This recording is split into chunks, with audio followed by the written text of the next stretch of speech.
नमस्कार दर्शकों। आज हम मौजूद हैं एक खास मुद्दे पे चर्चा करने के लिए।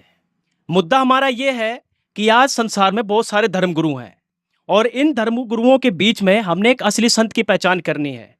असली व नकली संत की पहचान, ये हमारा खास मुद्दा है। आप देखते होंगे डेली की सोशल मीडिया पर या चैनलों पर एक नया बाबा, नया संत, नए भगवान, नए ज्ञान के साथ कहीं ना कुछ बताते हुए नजर आ जाते हैं। जितने संत उतने भगवान और जितने महंत उतना ज्ञान। ऐसा ना जाने अनेकों संतों की बाढ़ सी आ गई है और इसी बाढ़ में कई बाबा लाल चटनी खाने से लाभ बताते हैं तो कोई बाबा लहसुन प्याज खाने को मना करवाते हैं। कोई बाबा अपने सत्संगों में ताली पिटवाता है, डांस करवाता है, तो कोई बाबा अपने प्रवचनों में ताली पिटवाता है। अनेकों संतों की इस बाढ़ में हम निकले हैं एक असली संत की पहचान करने। तो देखते हैं कि क्या ये हमारे मेहमान हमें उस नतीजे तक पहुंचा पाएंगे जिससे हम असली व नकली संत की पहचान कर सकें। तो आइए बिना समय गंवाए इस चर्चा की शुरुआत करते हैं। तो चर्चा की शुरुआत करने से पहले सबसे पहले जो हमारे मेहमान खड़े हैं उनसे उनका थोड़ा परिचय करवा देते हैं। प्रदीप जी हैं जो कि संत रामपाल जी महाराज जी के शिष्य हैं, और पुरुषोत्तम दास हैं सतलोक आश्रम मैनेजमेंट के सदस्य हैं। पंडित सुभाष जी हैं और रमेश जी हैं जो धन धन सतगुरु से जुड़े हुए हैं लगभग कई वर्षों से। तो ये हमारे खास मेहमान हैं। जनता भी है हमारे साथ और इसमें भी अलग अलग धर्मगुरुओं के शिष्य हैं और इनके कुछ जवाब रहेंगे, कुछ उत्तर भी रहेंगे, आपस में डिस्कस करेंगे जिससे हम ये निर्णय ले सकें कि असली व नकली संत की पहचान क्या है। क्योंकि कबीर जी ने भी कहा है कि संत ना होते संसार में तो जल मरता संसार, यानी कि कहीं ना कहीं एक संत जरूर है इस पूरी पृथ्वी में जिससे इस पृथ्वी का संतुलन बना रहता है। तो आइए चर्चा की शुरुआत करते हैं और जानते हैं कि असली संत वर्तमान में कौन है। सबसे पहला प्रश्न किसका रहेगा? कोई पूछना चाहेगा? जी बताइए, क्या नाम है आपका? अर्षा है मेरा नाम। बताइए क्या क्या प्रश्न है? सर मैं धीरेन्द्र शास्त्री जी को फॉलो करती हूँ। क्यों करते हो आप? सर वो मन की बात बता देते हैं और मेरे लिए तो वो ही एक संत है। और जैसे हम उनके पास जाते हैं वो हमारे जो मन में जो भी बात होती है उसके बारे में बता देते हैं। जिस भी उपलक्ष्य में जाते हैं वो हमारे अंदर की बात बता देते हैं। यानी बस मन की बात पकड़ लेने से आपने उनको पूर्ण संत मान रखा है? सर वो एक कथावाचक भी, अच्छे प्रवाचक भी हैं और अच्छी अच्छी कथाएं भी बताते हैं और अच्छी अच्छी कथाएं बताते हैं। प्रदीप जी, संत जो इन्होंने बताया अर्षा जी ने कि मैं धीरेन्द्र शास्त्री जी को पूरा संत मानती हूं क्योंकि वो मन की बात पकड़ लेते हैं, तो बताइए जरा जवाब दीजिए, क्या वो पूर्ण संत हैं? सबसे पहले तो मैं अपने गुरुदेव जी को प्रणाम करता हूं जिन्होंने आज हमें ये डिबेट या ज्ञान चर्चा का अवसर प्रदान किया, जिनकी दया से हम जनता के सवालों का जवाब दे पाएंगे। अब इस बहन जी ने सवाल किया कि धीरेन्द्र शास्त्री जी को मैं पूर्ण संत मानती हूं कि वो मन की बात बता देते हैं। इनको मैं बताना चाहता हूं कि केवल मन की बात बताने मात्र से कोई पूर्ण संत सिद्ध नहीं हो जाता। कुछ सिद्धियां होती हैं, जैसे 24 तरह की सिद्धि होती हैं, उनमें एक मन की वृत्ति बताना भी सिद्धि होती है। एक सिद्धि जल पैर न लाई, एक सिद्धि आकाश से उड़ जाई, एक सिद्धि खावे न पीवे, एक सिद्धि मनवृत्ति बतावे। इस तरह की 24 तरह की ये सिद्धियां होती हैं। और मन की बात तो एक सुहानी शाह नाम की माइंड रीडर है, वो भी पकड़ लेती है। वो कोई संत भी नहीं है, कथावाचक भी नहीं है। मन की बात बताना कोई बड़ी उपलब्धि नहीं है। तो उसके पास क्या कोई सिद्धि है?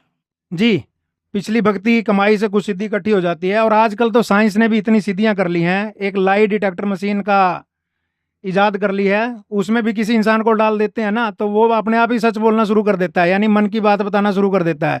धीरेन्द्र शास्त्री जी कोई ज़्यादा काम नहीं कर रहे, एक मशीन से ज़्यादा उनकी कोई उपलब्धि नहीं है। जी जी बताइए पंडित जी, कुछ कहना चाह रहे हैं सुभाष जी? हाँ जी बोलिए। जिंदा इंसान को भगवान बता रहे हैं। अच्छा प्रदीप जी, ये तो बिल्कुल बात सही है कि हमारे तो हिंदू धर्म में बहुत सारे भगवान हैं, लेकिन आज कोई भी बाबा नया लॉन्च होता है, यानी कि कोई भी बाबा बनता है, संत आता है बनकर, प्रवचन देता है और खुद को भगवान सिद्ध कर बैठता है। पंडित जी कह रहे हैं जिंदा इंसान भगवान कैसे? पंडित जी को शायद जानकारी नहीं होगी, जिन भी देवी देवताओं का पूज रहे हो वो मुर्दे हैं क्या? वो भी तो जीवित ही होंगे। ब्रह्मा विष्णु महेश जिनकी पूजा कर रहे हैं, पंडित जी ने कोई गुरु भी बनाया होगा, उनकी भी आप आराधना करते होंगे, तो वो मुर्दे थोड़ी हैं। और रही बात जिंदा इंसान को भगवान क्यों मान रहे हैं, संत रामपाल जी कभी नहीं कहते मैं भगवान हूँ। संत रामपाल जी ने किसी सत्संग में नहीं कहा कि मैं भगवान हूँ। संत रामपाल जी तो अपने आप को दास और एक संत बताते हैं। और जो शिष्य होते हैं उनका कर्तव्य होता है कि अपने गुरु को भगवान का दर्जा देना, तो ये कबीर साहब की वाणी भी है, गुरु गोविंद दोनों खड़े काके लागू पाए, बलिहारी गुरु आपने जिन गोविंद दिया मिलाए। तो अगर गुरु को भगवान का दर्जा देंगे जभी तो आध्यात्मिक मार्ग में हमारा मोक्ष होगा। जी, और किसी का सवाल प्रश्न है? किसी का प्रश्न? जी बोलिए। नमस्कार सर। जी बताइए, क्या नाम है? शीतल। जी बताइए। विश्व में इतने गुरु हैं, कोई भी कुछ नहीं रखा है। हमें अपने माता पिता की सेवा कर लो, वहीं स्वर्ग है। और यानी सब स्वर्ग नरक यही है। हाँ, यही है सभी स्वर्ग नरक। इनका मानना है कि कोई गुरु नहीं है, किसी को मत मानो, माता पिता की सेवा कर लो, वही गुरु है। क्या जवाब रहेगा? सर इनका जवाब ये है, माता पिता की सेवा करना अच्छी बात है, लेकिन आध्यात्मिक मार्ग में गुरु के बिना मोक्ष नहीं हो सकता। अब कबीर साहब की वाणी है, मात पिता मिल जाएंगे 184 माही, सतगुरु सेवा बंदगी है फेर मिलन की नाही। मात पिता तो पशु पक्षी के जीवन में भी हमें मिल जाएंगे। तो अगर भक्ति करके आत्म कल्याण कराना है तो गुरु बनाना पड़ेगा, और गुरु भी सच्चा बनाना पड़ेगा जो शास्त्रानुसार भक्ति करवाता है। माता पिता की सेवा करने से आध्यात्मिक मार्ग में मोक्ष नहीं हो सकता। माता पिता की सेवा करना हमारा कर्तव्य है, बढ़िया से बढ़िया सेवा कीजिए, लेकिन गुरु का दर्जा और भक्ति मार्ग का दर्जा अलग है।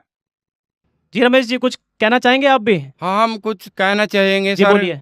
देखो, मैं डॉक्टर राम रहीम सिंह जी इंसा का शिष्य, डेरा सच्चा सौदा इंसा का शिष्य हूँ, और उन्होंने बहुत ही नेक पुण्य कार्य किया है।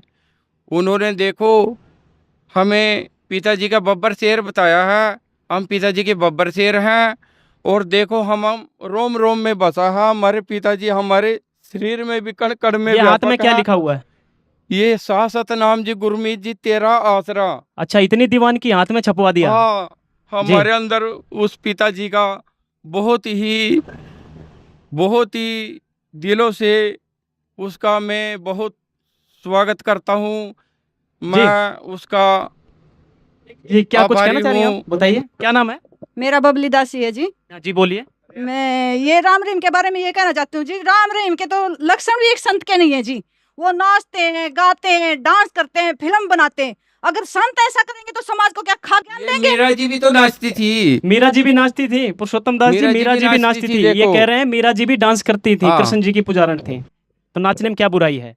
सत साहिब, सबसे पहले अपने गुरुदेव जी का धन्यवाद करता हूँ, जिन्होंने हमारे को इस लायक बनाया कि हम इस आध्यात्मिक ज्ञान को उनकी दया से जान पाए। मीरा जो भक्ति करती थी जिस लेवल की, वो प्रेमा भक्ति करते हैं, वो मीरा कोई पार थोड़ा ना होगी।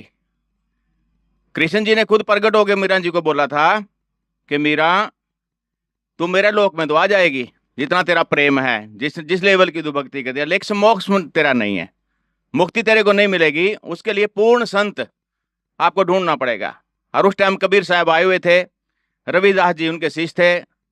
तो कबीर साहब ने उनकी परीक्षा भी ली कि रविदास जी से जाकर के नाम लो, विश्वास हो तो इतना हो गुरु पर। तो उसने जाकर के रविदास जी से दीक्षा ली, और रविदास जी ने उनको जिसमें चमड़ा की वो डुबोते थे उसी में से वो एक पान परवान जैसे देते हैं, वो अमृत समझ करके उसने वो भी पी लिया। उससे भी उसका परमात्मा की वाणी के द्वारा बहुत लंबा हो जाएगा चैप्टर। मतलब ये है कि जब रविदास जी से नाम लिया उसके बाद डांस किया था क्या उन्होंने? नहीं, फिर उन्होंने डांस नहीं किया। रमेश दास जी, फिर तो उन्होंने छोड़ दिया था। यानी कि पूरे गुरु मिले तो नाच गाना तो फिर मना का हो गया ना उनका सर नाच गाना पूरा हो गया, लेकिन जैसे हमारे को पिताजी ने ज्ञान दिया है, उन्होंने कहा अभी एक तो पाँव तुम्हारा यहाँ और एक सचखंड में है। एक पाँव जी, एक पाँव यहाँ दूसरा सचखंड में। सर देखो, सर ने बोला कि एक पाँव यहाँ पर दूसरा सचखंड के अंदर। और अब एक सिंपल सी बात लेते हैं कि वही अगर ये भक्ति मार्ग है, भक्ति मार्ग में सभी चीजों को मायने रखते हैं। हमें अन्य देवी देवताओं की भी भक्ति करनी पड़ेगी, वो किस शास्त्र विधि से करनी पड़ेगी। तो आप बोल रहे हो कि हमारे पिताजी ने बोला है कि एक पाँव हमारा यहाँ और दूसरा सचखंड में। अब एग्जाम्पल के तौर पे मैं आपको बोलता हूँ कि आप यहाँ कुरुक्षेत्र आए हो, कुरुक्षेत्र से अम्बाड़ा जाने के लिए क्या आप एक पाँव यहाँ अम्बाड़ा के कुरुक्षेत्र के अंदर दूसरा पाँव अम्बाड़ा में रख लोगे? बिल्कुल भी नहीं। ये तो आपकी मिथ्या और मनगढ़ंत बातें हैं। सबसे पहले तो आपको वो रोड मैप देखना पड़ेगा, जिस रोड मैप पर जो बीच में टोल प्लाजा हैं उनका भी आपने टोल टैक्स देना पड़ेगा, जाना पड़ेगा। और भक्ति मार्ग में जो हमारे ये देवी देवता हैं, इनके भक्ति करनी पड़ेगी, इनके जाप करने पड़ेंगे, और ये जाप करते हुए हम सचखंड जा सकते हैं। ऐसे नहीं सचखंड जा सकते कि आपने तो बाईपास से निकल जा रहे हो, ऐसे नहीं निकल सकते। और क्या जाप देते हैं आपके गुरुजी? हमारे पिताजी ने कितने मंत्र का जाप देते हैं? हमारे पिताजी 3 मंत्र का जाप 3 देते मंत्र हैं। का जाप देते हैं। ये कह रहे हैं कि जितने टोल प्लाजा है सारे देने पड़े। संत रामपाल जी महाराज क्या सबका टोल प्लाजा करते हुए ऊपर ले जाते हैं सचखंड में पुरुषोत्तम दास जी? नहीं, भक्ति का मार्ग कोई और है, इनको कह भी नहीं पता भक्ति के बारे। और ये संत हैं जो पहला यही सब समझ में आ जाएगा आपको। ये जो संत हैं इस लेवल के, जो फिल्में बनाना, डांस गाने करने और ऐसी ऐसी बातें करनी जिससे ये भी ना लगे कि ये संत भी है कि नहीं, तो उसमें सारा इसमें आ जाएगा। एक बार कबीर परमात्मा काल भगवान से वार्ता कर रहे हैं कि तू भाई मेरे बच्चों को बहकाता है, नकली संत भेज करके यहाँ नकली भक्ति कराता है, और सब के सब यहीं रह जाते हैं। वो 84 लाख योनियां भुगते हैं, मोक्ष किसी का होता नहीं, सतलोक कोई नहीं जा पाता, जिसको सचखंड भी कहते हैं। तो वहां पर परमात्मा की उसमें चर्चा में ये जो बातें होंगी इससे आपको समझ आ जाएगा। तो वहां पर काल भगवान बोलता है कि जी मैं यहाँ पर, मेरे को श्राप लगा हुआ है, तो मैं यहाँ पर 1 लाख मानो सूक्ष्म शरीर खाता हूं, तो वो कहाँ से मेरी उदर पूर्ति होगी? ये सभी चले जाएंगे। तो अब परमात्मा कहते हैं कि यहाँ पर जो सद्भक्ति करेगा, मेरी भक्ति करेगा, नियम में रह करके, वो ही पार होगा। बाकी तेरे जो भक्ति करते, तेरे जो पाले में है, वो तू उनके साथ जो भी कर, जो मेरे पाले में आ जाएंगे वो पार हो जाएंगे। तो काल भगवान कहता है कि जी मैं अब वचन लेता हूं आपसे कि आप 3 युगों में जीव थोड़े ले जाना, जब कलयुग आए चाहे जितने मर्जी ले जाना। तो वो कहता है ठीक है जी। कबीर परमात्मा ने कहा ठीक है, मैं कलयुग में ले जाऊंगा। परमात्मा को पता था इसकी सारी कहानी का कि ये भक्तिहीन बना देगा सबको, दुराचारी, मांसाहारी, शराब पीना, जितने व्यसन करना, सब उसमें लिप्त हो जाएंगे। तो परमात्मा को यही पता भी दुखी होंगे तब ये मेरी शरण में आएंगे। अब दुख पा रहे हैं तो संत रामपाल जी की शरण में ही वही लोग आ रहे हैं जो बहुत दुख पा रहे हैं। तो काल फिर क्या कहता है जी, मैं अब 12 पंथ चला दूंगा, जो आपकी भक्ति करते दिखेंगे, आपकी बाणी लेंगे, और आपसे जैसे गुरु ग्रंथ साहब है, सिखों का जो सिख भाई हैं उनको उसमें 50% कबीर परमात्मा की बाणी है, और भी अन्य जितने पंथ है, कबीर साहब की बाणी के बिना कोई भी धर्म नहीं है। तो वहां पर वो बोलते हैं, कहता है काल कहता है कि मैं 12 पंथ करूं मैं साजा, नाम तेरा ले करे वाजा, 12 पंथ से नाम जो लई और मेरे मुख में आन समोई।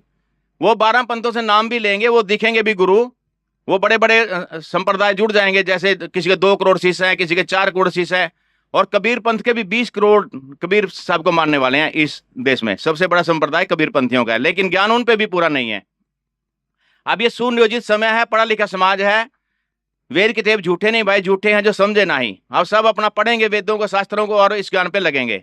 अब उसमें कहता है 12 पंथ करूं मैं साजा, नाम तेरा ले करे आवाजा, 12 पंथ से नाम जो ले मेरे मुख में आन सुनमोई, और अनेक पंथ चलाऊं ऐसा भ्रमित ज्ञान फैलाऊं, सबको भ्रमित कर दूंगा मैं। कहता मैं दृढ़ फंदा रची बनाई, जा में जीव रहे उर्जाई। पर कहता है पहले, उससे पहले कहता है प्रथम दूत मम प्रगटे जाही। ये काल कहता है कि मेरे दूत गुरु रूप में पहले प्रकट हो जाएंगे वहां जाकर के। यानी जितने हैं संत रामपाल जी को छोड़ के जो प्रकट हुए हैं आज, ये पूर्ण संत नहीं है? नहीं, पूर्ण संत नहीं, ये मोक्ष नहीं करा सकते। पूछ लो उनको खुद जाकर के। जी रमेश जी, आपकी इतनी दीवानगी हाथ में छपवा लिए तो पूर्ण संत नहीं है? हमारे पिताजी कहते हैं सर कि आप मेरे वचनों को फॉलो करो, जो भी मैं कहूँ भक्ति मैं करूँगा जी आपके बोलिए, लिए। क्या कहना चाहेंगे? सर मैं इस ये जो कह रहे हैं राम रहीम जी, मैं उनसे जुड़ी थी पहले। तो वहां पर क्या होता है कि जो एक आम होता है, एक जो फल फ्रूट है उनकी कीमतें होती है, और एक आम मैंने 1000 रुपए में खरीदा था। सिर्फ जो आम 2 रुपए का मिल जाता है वो मैंने 1000 रुपए में खरीदा था। सर आप कुछ कहना चाहेंगे 1000 रुपए में? मैं कहना चाहती हूँ, मैंने भी वहां से 1.5 आलू खरीदा 1600 रुपए का। 1600 का आपने भी कुछ खरीदा था क्या? जी बताइए, वहीं खड़ी रहिए, बताइए। आम खरीदा था 5000 का। 5000, 1600, मिर्ची भी बेच रहे हैं, ये संत कैसे? देखो ये पिताजी का प्यार है। ये पिताजी का प्यार है? सर ये प्यार नहीं है, ये धंधा कह सकते हैं इसको। जो 100 रुपए की या 10 रुपए की चीज है उसको 5-5, 10-10 हजार रुपए में बेचा जा रहा है, ये धंधा है, प्यार नहीं है। प्यार ये होता है कि उसको फ्री ऑफ कॉस्ट दिया जाए, उसको प्यार माना जाता है। ये तो धंधा है, बिजनेस है। एक ये साथ में बहन जी बोल रही है कि 1600 रुपए का लो, 1600 रुपए की तो 3-4 बोरी गिर जाएंगी। कमाल की बात है, ये धंधा है, धंधा के अलावा कुछ नहीं है। ये भक्ति मार्ग नहीं है। भक्ति मार्ग में श्रद्धापूर्वक फ्री ऑफ कॉस्ट दिया जाता है। अगर प्रसाद भी समझ के दिए जा रहे हैं, वे कुछ नहीं है, ये धंधा है, पाखंड है, नीरा पाखंड है। और इसमें संत नाम की कोई गुण ही नहीं है, संत का कोई मार्ग ही नहीं है, कोई ज्ञान ही नहीं है। क्योंकि कई बार जब हम डिबेट वगैरह में देखते हैं, इनके संत सिरसा वाले के शिष्यों की डिबेट सुनते हैं, तो उनके अंदर ज्ञान नाम की कोई चीज नहीं है, भक्ति की कोई मर्यादा नहीं है। ज्ञान नाम की चीज नहीं है, रमेश जी बोल रहे हैं। ये पिताजी का प्रसाद है। प्रसाद तो की फिर कोई 1600 कीमत रुपए नहीं का होती। प्रसाद, इतना महंगा सर, प्रसाद। पिताजी की संत रामपाल जी प्रसाद के की कोई शिष्य खड़े कीमत हैं। नहीं बताइए है। पुरुषोत्तम दास जी, यहाँ पर जो आप लोग भंडारा करते हैं, पूरे विश्व को निमंत्रण करते हैं, कितने रुपए की पर्चियां काटते हैं? कोई पर्ची आज तक यहाँ नहीं कटी, कोई पर्ची नहीं कटती। कभी कोई पर्ची नहीं कटी आज इधर तो तक। 1600 और का यहाँ एक पे आलू मिलता है। देसी घी का भंडारा, और पे हम इस पे टिप्पणी नहीं करेंगे, आप वहां का पूछ लेना वहां पे क्या भंडारा होता है, कैसे भंडारा ठीक दिया है जाता है। सर, और किसी का जवाब, किसी का प्रश्न हो, कोई जवाब देना चाहते जी, बताइए। सर यहाँ पर संत रामपाल जी महाराज की अनुयायी संत रामपाल जी के बारे में इतना कुछ बता रहे हैं, क्या संत रामपाल जी महाराज पूर्ण मोक्ष करा सकते हैं? विश्व में इतने संत हैं, क्या वो पूर्ण मोक्ष नहीं करा सकते? बहुत अच्छा प्रश्न है प्रदीप जी। बहुत सारे धर्म गुरु हैं, क्या इन्होंने ही पूर्ण मोक्ष कराने का एक गुरु हैं कि भाई हम ही पूर्ण मोक्ष कराएंगे, बाकी नहीं कराएंगे? सर ऐसा है, पूर्ण मोक्ष कराने के लिए हमें भक्ति करने की जरूरत होती है। आज के समय में ज़्यादातर संत भक्ति नहीं करवा रहे। जैसे अभी धन सतगुरु का जिक्र चल रहा था, नाच गाना, आलू बेच देने, मिर्च बेच देनी। आजकल ज़्यादा कोई चटनी खिला रहा है, कोई मन की बात बता रहा है, भक्ति मार्ग से विचलित हो चुके हैं। और दूसरा मैं इसका बताना चाहता हूँ कि संत रामपाल जी गारंटी देते हैं पूर्ण मोक्ष कराने की, वो शास्त्रों के अनुसार भक्ति करा रहे हैं इसलिए देते हैं। गीता जी के 16वें अध्याय के 23वें और 24वें श्लोक में लिखा हुआ है, जो पुरुष शास्त्र विधि को छोड़कर मन आचरण करता है, न उसको सुख होता है, न उसको कोई सिद्धि होती है, न उसकी गति होती है। अब इनसे पूछ लो, आप शास्त्रों के अनुसार कौन सा भक्ति कर रहे हैं, कौन सा संत करा रहा है? पंडित जी, शास्त्र के अनुसार भक्ति करा रहे हैं, शास्त्र संस्कृत में है। शास्त्र के बारे में ये क्या जाने। अच्छा, शास्त्र के बारे में तो हम जानते हैं, हम पंडित हैं, हम संस्कृत बोलना जानते हैं। कर्पूर कौरम कर्णावतारम संसार सारंग भुजगेंद्रारम सदा वसंतम हृदयार वंदे भवम भवानी च चैतन्य, ऐसे संस्कृत बोलते हैं धारा पूर्वा। यानी आप कहना क्या चाहते हैं संस्कृत के विषय में? संस्कृत आती नहीं है। देखिए, कैमरामैन से कहूंगा एक वीडियो दिखाएं। इसमें भी एक आशुतोषानंद जी हैं, जो बहुत बड़े अपने आप को विद्वान मानते हैं और पंडित जी भी हैं, जो कहते हैं संत रामपाल जी को संस्कृत नहीं आती है। है कि उत्तम पुरुष जो है कोई श्री कृष्ण से, भगवान से भी अलग है, उनका ये कहना है। नाम जान गए आप कौन है?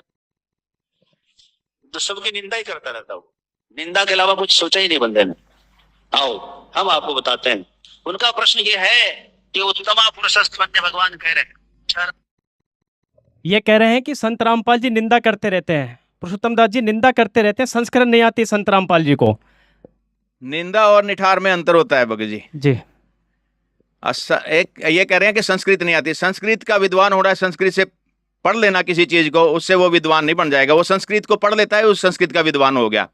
अब तो पूरा जितना भी लिटरेचर है, हमारे गुरु जी ने तो हर भाषा में उसको छाप दिया। भाषा का मतलब क्या होता है? एक बात, मेरी बात आपके समझ में आ जाए, ठीक है, एक दूसरे की बात दूसरे के समझ में आ जाए, भाषा का इतना ही काम होता है। जो भाषा है पंडित जी, संस्कृत आप कह रहे नहीं आती है संत रामपाल जी को, और भी बहुत सारे धर्मगुरु हैं जो कहते हैं संत रामपाल जी को संस्कृत नहीं आती है। ये आप कैसे कह सकते हैं, जबकि उन्होंने तो अनुवाद कर रखा है पवित्र गीता जी का? पवित्र गीता जी का अनुवाद तो हमने किया है। अच्छा, हम संस्कृत जानते थे, हम हमारे पुरुष जो है संस्कृत वही जानते थे। हमने किया अनुवाद तो गीता जी का। जी, इन्होंने किया अनुवाद और उन्होंने किसी ने। उन्होंने कोई सर, क्या तो पंडित जी का मैं क्वेश्चन का आंसर देना चाहता हूँ कि पंडित जी कह रहे हैं कि अभी संस्कृत को हम जानते हैं। संस्कृत जानने मात्र से विद्वान नहीं हो जाता है। संस्कृत एक भाषा है, वो अपने शब्दों को एक दूसरे तक पहचाना है। और रही बात ये कह रहे हैं कि भाई हमारे पूर्वज ना संस्कृत को पढ़ते आ रहे हैं और समझाते आ रहे हैं।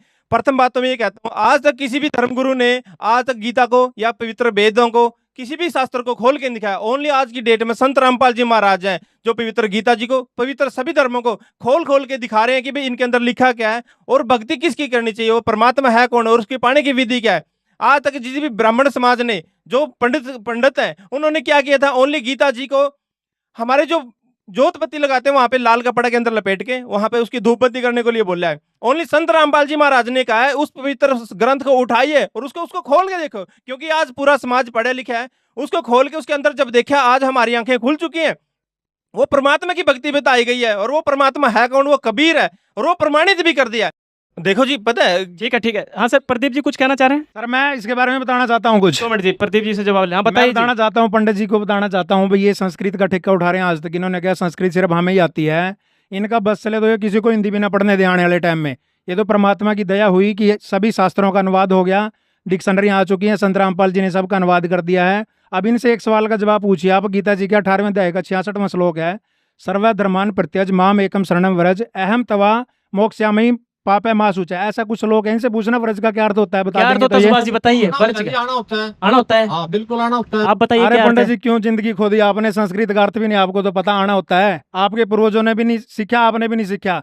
ज्यादातर गीता अनुवादकों ने संत रामपाल जी को छोड़कर एक आध और है, उसने भी पूरा नहीं किया, उसने सिर्फ वर्ज का अर्थ आप तो लिख बता दिया। दीजिए क्या होता है, पूरा अर्थ वर्ज का बताइए। अर्थ जाना होता है जी, संत रामपाल जी ने हमें बताया, आज से पहले कोई बता ही नहीं पाया। संत रामपाल जी से पहले कोई नहीं बता पाया। एक आध गीता अनुवादक ने सिर्फ लिखा हुआ है व्रज का अर्थ जाना होता है, लेकिन जब उसने अनुवाद किया शब्दार्थ में तो जाना लिख दिया, अनुवाद में उसने भी आना लिख दिया। तत्व ज्ञान के बिना कोई शास्त्र ना बताइए। समझ सकता ना खोल सुभाष जी, सकता।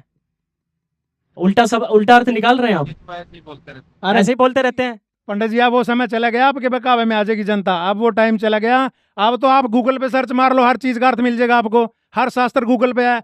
संस्कृत में होते तो इन्होंने किस तक आने नहीं दिया आज तक इन्होंने शास्त्र पढ़ने नहीं दिया। आज तो कोई भी कुछ भी पढ़ सकता है। हाँ ठीक है, आगे पूछ लेते हैं किसी का प्रश्न। जी क्या, बताइए बताइए। हाँ जी श्रीमान जी, मैं राधा स्वामी सत्संग से जुड़ा हूँ 4-5 साल से। क्या नाम है? मैं राम कुमार नाम है मेरा, राम कुमार जी बोलिए। और मैं राधा स्वामी से नाम ले रखा, 5 नाम का मंत्र देते हैं हम, और 2.5 घंटे बैठकर जो है ना सुमन करते हैं और भक्ति करनी है तो मतलब राधा स्वामी सत्संग से सीखो। ये क्या, ये कोई अपने पंडित कोई कुछ बता रहा, कोई कुछ बता रहा, ऐसे थोड़े होती है। अच्छा जवाब सुन लेते हैं। जवाब, राधा स्वामी पंच ले रखी है, आप उनसे जुड़े हुए हैं, तो आपने उनकी बहुत सी पुस्तकें भी पढ़ी होंगी, पढ़ी है या नहीं? पढ़ी।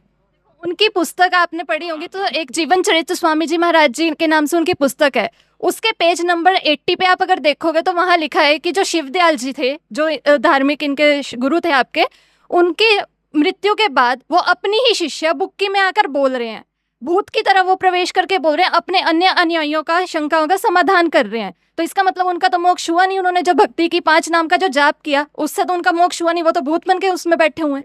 दूसरी बात मैं ये कहना चाहूंगी कि वो तुलसीदास जी की संगति में भी रह चुके हैं, तो उन्होंने अपनी वाणी में लिखा है, जो हाथरस वाले संत तुलसीदास कौन से?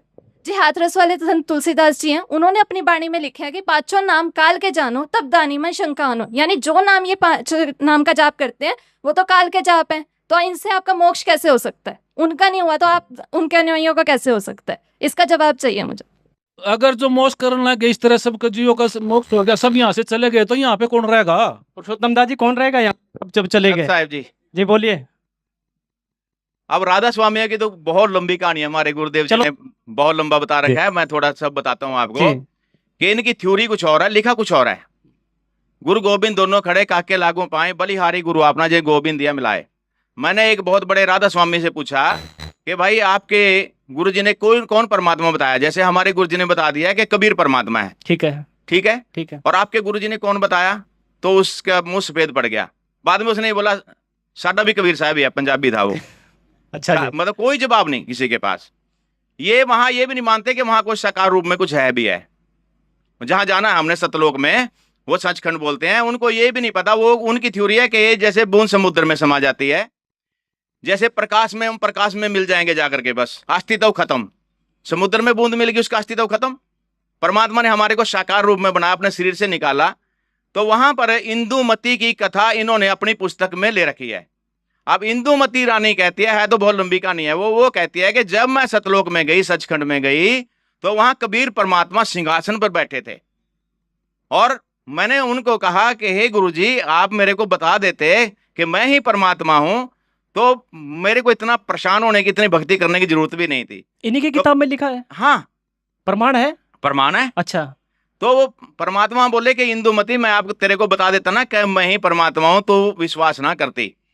तो परमात्मा अपनी वाणी में बोलते हैं, तुम साहिब तुम संत हो, तुम सतगुरु तुम हंस, गरीबदास तुम रूप ना और नहीं दूजा अंश। वो परमात्मा चारों रोल यहाँ पर के करते हैं। तो ये जो संत हैं, झूठे गुरु अमर गए हो गए बहुत मसान, सतगुरु पुरुष कबीर हैं चारों युग परवान। परमात्मा ने तो यहाँ तक बोला है, झूठे गुरु का लित्र मारो, घर से काट घसीटो, उसको पीटे पाम लगे, उसको निश्चय पीटो। पीटो मतलब ज्ञान से पीटो उसको, ज्ञान से भी। गुरु जी आप हमारे को कहाँ लेके जाओगे? अच्छा जी, हाँ, ज्ञान से पीटो। क्या वो गुरु जी पे जवाब नहीं आता? हमारे 2.5 गुरु बदले हैं। 2.5 घंटे सुबह बैठना, 2.5 घंटे शाम को बैठना, ये कहाँ तक सही है कि बैठना चाहिए क्या? ये तो जी आप ये बैठ ही नहीं सकता कोई। आपके किसान गुरु बैठ नहीं सकता, मजदूर बैठ नहीं सकता, दुकानदार तो बेचारा पहले बैठे बैठे थक गया, वहां पे पूरा दिन बैठा है। सर भक्ति तो बैठ के ही होती है ना, बैठ के एकांत स्थान पे बैठिए, मन अच्छी तरह लगेगा। फिर संत रामपाल जी मतलब कैसे हमारे भक्ति गुरु जी करवाते कहते हैं, नाम खाते नाम पीते, नाम से तिलागवे, नाम खाते नाम पीते नाम सोते जागवे। जी आगे। मतलब गुरुजी हमारे गुरुजी बताते हैं कि नाम जाप करना है। शास्त्रों में भी प्रमाण है कि आप चलते फिरते उठते बैठते जब मर्जी नाम का जाप कर सकते हो। और श्वासों से सिमरण करना होता है, बैठने से कोई सिमरण नहीं करना होता। आप जो सारा दिन बैठ रहे हो 2.5 घंटे की छोटे से 2.5 साल बैठे रहो, कुछ हासिल थोड़ी होगा उससे। यानी नाम का जाप चलते फिरते काम करते करते भी कर जी, सकते हो। श्वासों से सिमरण है। आप 2 मिनट के लिए भी अगर आप किसी से बात नहीं कर रहे तो उसमें भी आप मंत्र जाप कर सकते हो। जी अगला कोई प्रश्न? जी बोलिए। सर जी देखिए, मैं क्या नाम है? मेरा नाम सीमा है। मैं अभी 17 साल से धंधन सतगुरु से जुड़ी हुई हूँ। तो हमारे गुरु जी मतलब 3 मंत्र का जाप बताते हैं वो, और देवी देवताओं के तो मंत्र वो देते ही नहीं, और हमारे गुरु जी 10वें द्वार पे पहुंचा देते हैं हमको। सर आपके गुरुजी भी तो सुना है मैंने 3 बार मंत्र देते हैं। 3 बार तो इनके गुरुजी भी धंधन सत, देखो वही बात फिर उठ गई कि धंधन सतगुरु भी 3 बार मंत्र देते हैं, 3 नाम देते हैं, आपके देते हैं। 3 बार में नहीं देते हो, 3 नाम एक ही बार में देते हैं, बस आगे कुछ नहीं, ना वो खंड होता ना। मैं इनका थोड़ा सा बताना चाहता हूँ। हमारे गुरुजी जो 3 मंत्र देते हैं वो गीता जी में प्रमाण है। जैसे ओम तत्सत 3 मंत्र का जाप होता है भक्ति मार्ग के लिए। ओम तो सीधा है, इसका तो सबको पता है। तत्व और सत जो गुप्त हैं वो हमारे गुरुजी बताते हैं, वो तत्वदर्शी संति बता सकता है। और जो धंधन सतगुरु वाले 3 मंत्र देते हैं, इनकी एक पुस्तक है, उसमें लिखा हुआ है, गुरमीत जी की लिखी हुई है। वो गुरमीत जी लिखते हैं कि सतनाम के बिना जीव की मुक्ति नहीं हो सकती। और आगे वो उसी में एक लाइन के बाद लिखते हैं कि ओम मंत्र के बिना सतनाम नहीं हो सकता। यानी उन्होंने भी उसमें कोड किया हुआ है कि ओम मंत्र के बिना सतनाम नहीं हो सकता और सतनाम के बिना जीव की मुक्ति नहीं हो सकती। तो इस बहन जी से पूछना कि भी ओम का जाप किया या उन्होंने दिया है? क्या दिया है ओम का जाप? ओम का जाप दिया क्या? सर जी ओम का जाप नहीं है उसमें, फिर वो- उसमें परमात्मा के सीधे मंत्र है, उसमें ओम का कोई जाप नहीं सुनो, देते वो। गुरमीत जी की थ्योरी अलग है, प्रैक्टिकल अलग है। वो खुद किताब में लिख रहे हैं ओम के बिना मुक्ति नहीं हो सकती सतनाम के बिना, और ओम जाप के बिना सतनाम नहीं हो सकता। यानी आपको तो फिर उन्होंने मिट्टी गोली दे दी। गुरमीत राम रहीम जी के गुरु कौन थे? उनके साथ मस्ताना जी थे। उनके कौन थे? उनके सावण सिंह जी थे। उनके कौन थे? उनके आगे हमको पता पता नहीं है। किसी को पता है उनके आगे कौन थे? जी बताइए, आप ही बता दीजिए पुरुषोत्तम दास जी। सर आप कैसे कहते हो कि हमारा नाम खंड नहीं होता?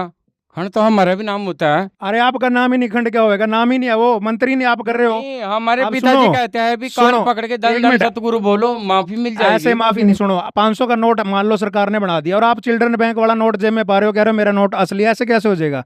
जब ओम मंत्र के बिना मुक्ति नहीं हो सकती, सतनाम के बिना, आपका तो पहले ही खंड है, वो नाम ही नहीं है आपके पास। तो भगत जी हमसे कान पकड़वाए के धन सतगुरु करवाते हैं। कान छोड़ो, आप तो जब पूरा शरीर पकड़ लो, कुछ लाभ नहीं मिलना आपको। वो जो प्रश्न था, गुरु प्रणाली जो बात चल रही थी कि सावण सिंह के बाद वो अटक गई, कि सावण सिंह के बाद मुझे नहीं पता। आप कुछ कहना चाह रहे हैं पुरुषोत्तम दास जी? ये राधा स्वामी पंथ जो है, इनके जो चलाने वाले हैं, उनका नाम शिवदयाल जी महाराज था जी। और वो हठ योग करते थे जी। अपने आप। उन्होंने अपनी थ्योरी से ही ये पंथ चलाया। और राधा स्वामी जो पंथ है, दादू जी की एक बानी है, दादू धारा अगम की सतगुरु दही मिलाए, उल्ट ताई सुमन के स्वामी संग मिल जाए। तो उन्होंने इसके ऊपर वो राधा जो था प्यार से, जो उनके जो ये पत्नी जो थी, उनका नाम प्यार से वो राधा बोलते थे, शिवदयाल जी। और उनका जो पति था, तो उसको वो स्वामी जी बोलते थे। वहीं से पर राधा स्वामी ये पंथ बना दिया। ये राधा स्वामी, और इसका कोई उचित है नहीं इसके अलावा। इनके कोई गुरु थे आपके? उनके मतलब शिवदयाल जी महाराज का कोई गुरु नहीं था। जैसे हमारी गुरु प्रणाली है, अच्छा, कबीर ये परमात्मा है। जैसे राधा स्वामी पंथ चल रहा है और कह रहे हैं धंधन सतगुरु भी वहीं से निकला है, तो वहां से और भी पंथ निकले क्या राधा स्वामी बहुत पंथ है, 10-12 बन रही है। कौन कौन से कुछ नाम बता पाएंगे? जैसे एक तो धंधन सतगुरु हो गए, और ये ठाकुर जी वाला, कृपाल जी वाला, धनोद वाला, ये गंगवा वाला, इनके तो 36 हो रहे हैं जी। और आने वाले टाइम में और ब्रांचा खुल जाएंगी इनकी। नाम नहीं है इनके पास, इनके तो घर घर में अब डेरे खुल जाएंगे थोड़े दिनों बाद। ये एक के कुएं का पानी सारा ये। जी बोलिए। पंथ वाले अपनी ही पुस्तकों में गुरु नानक देव जी की वाणी का सहारा लेते हैं। उन्होंने अपनी ही पुस्तक में गुरु नानक देव जी की वाणी से ये सिद्ध किया कि पूर्ण गुरु कौन हो सकता है। उन्होंने कहा है गुरु नानक देव जी की वाणी में कि पूरा गुरु सोई कहावे जो 2 अक्षर का नाम बतावे, एक लखावे एक छुड़ावे, तब प्राणी निज घर को जावे। तो ये तो 5 नाम का जाप देते या 3 नाम का जाप देते, तो पूर्ण गुरु कैसे हो सके? पूर्ण गुरु तो संत रामपाल जी महाराज जी है, जो सतनाम का 2 अक्षर का नाम जाप देते। कहीं ना कहीं इस जो चर्चा चल रही है, निकल के सामने आ रहा है कि संत रामपाल जी महाराज शास्त्र के अनुसार भक्ति दे रहे हैं, और यहाँ पर जो अन्य धर्म गुरु हैं, जैसे धंधन सतगुरु राम रहीम जी हो गए, जो राधा स्वामी हो गए, ये सब मतलब एक ही पंथ से निकला पंथ। जी आपने बुलाया था, क्या कहेंगे? अरे तो ये मानना है कि ये जितने भी गुरु है सबको इन्होंने धंधा बना रखा है, पैसे कमाने का सारा धंधा बना रखा है। ये जो भी है, कोई बोलता है कि भाई हमारे यहाँ पे 2.5 लाख का आलू बिकता है, ठीक है, ये सब पैसे कमाने का ही धंधा है भगत जी, और क्या है ये? देखिए कहीं ना कहीं तो संत होता है, यानी सब संतों को आपने लपेट तो संत क्या होता है? संत ये किसी को नहीं मानते हैं जी। सही है जी, बिल्कुल बात सही कह रहे हैं। धंधा बनाए रखा है जी, सबने सबसे धंधा बना रखा है। सर ऐसा है जी, इन ये बेचारे भोले श्रद्धालु हैं, इन्होंने ऐसा है, ये दूध के जड़े हुए हैं, इन भ्रमित संतों ने इनको ठग लिया। ये 2.5 लाख का आलू खरीदने वाला तो सारी उम्र पछताए। संत रामपाल जी के आश्रम में निःशुल्क भंडारा चलता है, देज रहित विवाह होते हैं, रक्तदान शिविर होते हैं। अब कोरोना काल आया था पीछे 3-4 साल पहले, कोरोना काल में पूरे भारतवर्ष में संत रामपाल जी ने जो सहयोग किया वो शायद सरकारें भी ना कर पाई।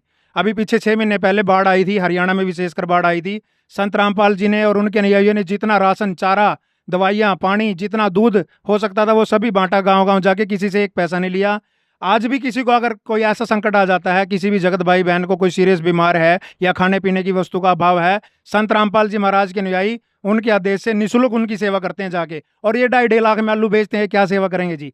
25-25 रुपए की तो टिकट होती है। वो डांस देखने के लिए आई है मैं लव चार्जर, इस तरह के गाने होते हैं जहाँ पे 25 रुपए की टिकट देख के जाते हैं। और एक बंगीदास होता है इनका किसी गांव में, उसको क्या देते हैं, 100 टिकटों के 2.5 लाख रुपए हैं, जैसे मर्जी ला, 100 बंदे तना इकट्ठे करके लाने हैं। इस बात का प्रमाण है हमारे आसपास के इलाकों में जी। ये तो बिल्कुल जो आप लोग करते हैं भंडारा, यानी कि खुला भंडारा, विशाल भंडारा, वो भी बिल्कुल निःशुल्क करवाते हैं। ये तो बिल्कुल बात सही है कि जो सोशल प्लेटफॉर्म में हम देखते हैं, ट्विटर भी, उनके वहाँ भंडारा भी निःशुल्क नहीं है, वहाँ कंटीनें बनी हुई हैं, टिक्की, चाउमीन, बर्गर, छोले भटूरे कुछ खा लो पैसे दे के, फ्री में, तो क्या पता पानी भी ना हो वहाँ जी। यानी कि संत राम महाराज जी के आश्रम में सब कुछ फ्री है जी। बोलिए। कुछ कहना चाहती हूँ सर। 2014 में ये बरवाड़ा कांड हुआ था सर, उसमें हमने न्यूज़ सुन रही थी, उसमें बार बार संत रामपाल जी महाराज के बारे में बताया जाता। वो दूध में नहाते हैं, उसकी खीर बनाते हैं, अपने चेलों को खाते हैं, क्या से पूर्ण संत होता?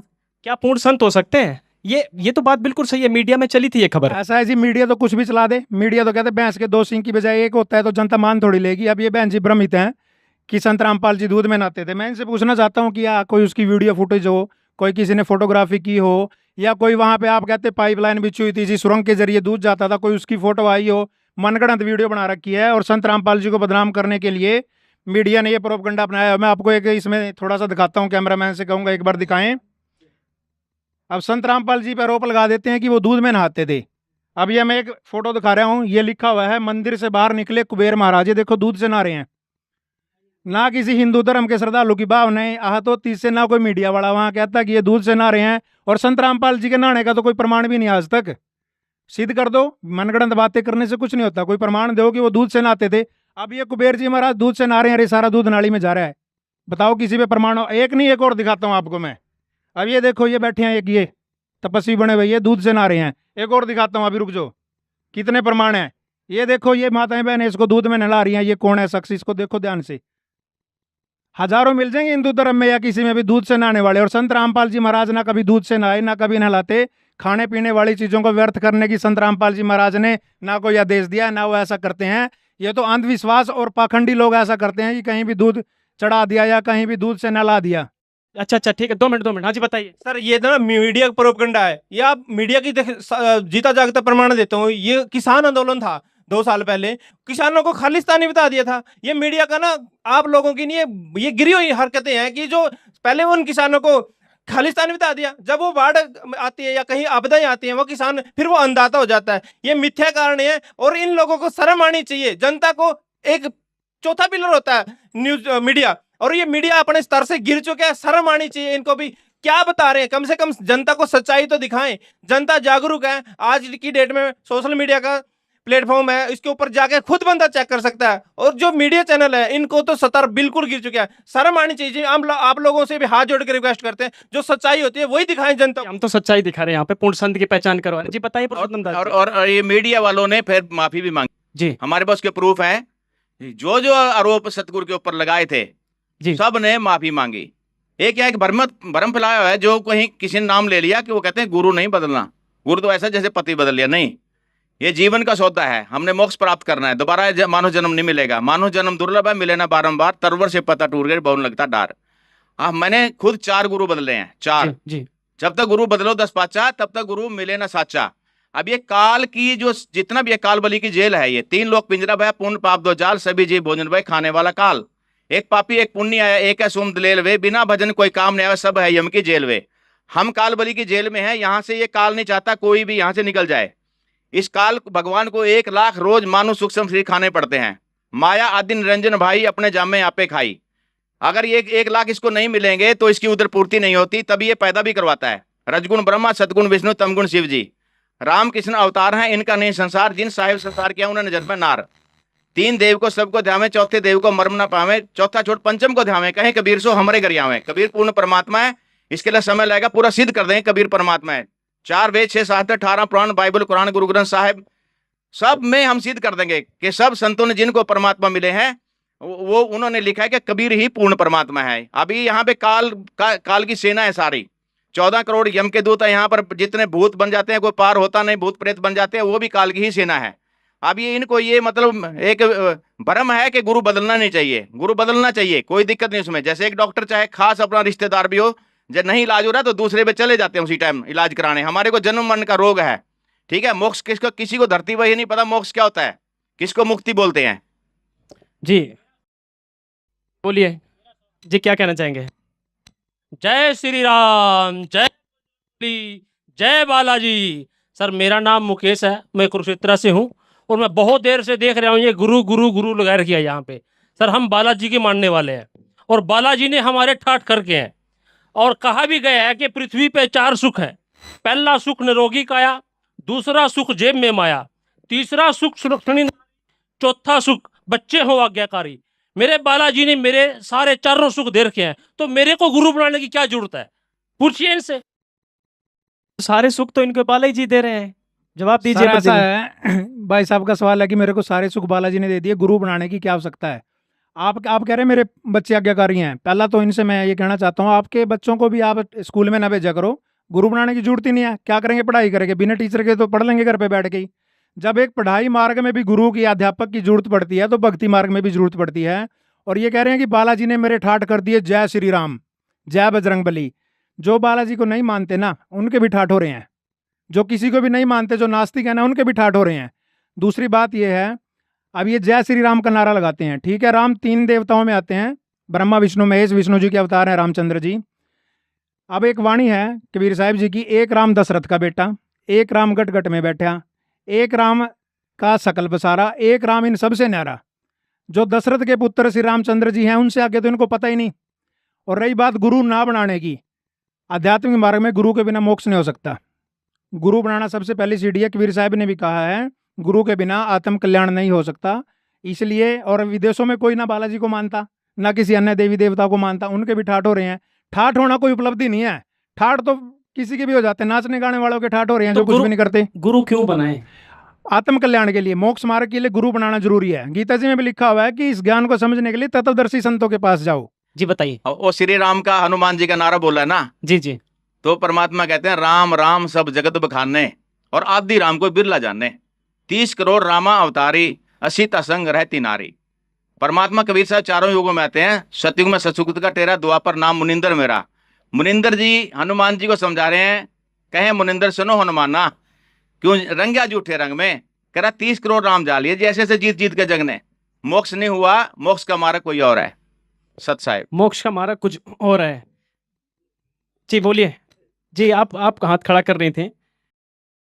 मैंने सुना है जो संत रामपाल जी महाराज अपने दक्षिणा देने से मना करते हैं। और एक बार मैं अपनी सहेली के साथ ट्रेन में जा रही थी, उसने कोई संत व बाबा मांगने वाला आ गया। मैंने तो उसे 10 रुपए निकाल के दे दिए, लेकिन उसने 10 रुपए देने से मना कर दिया।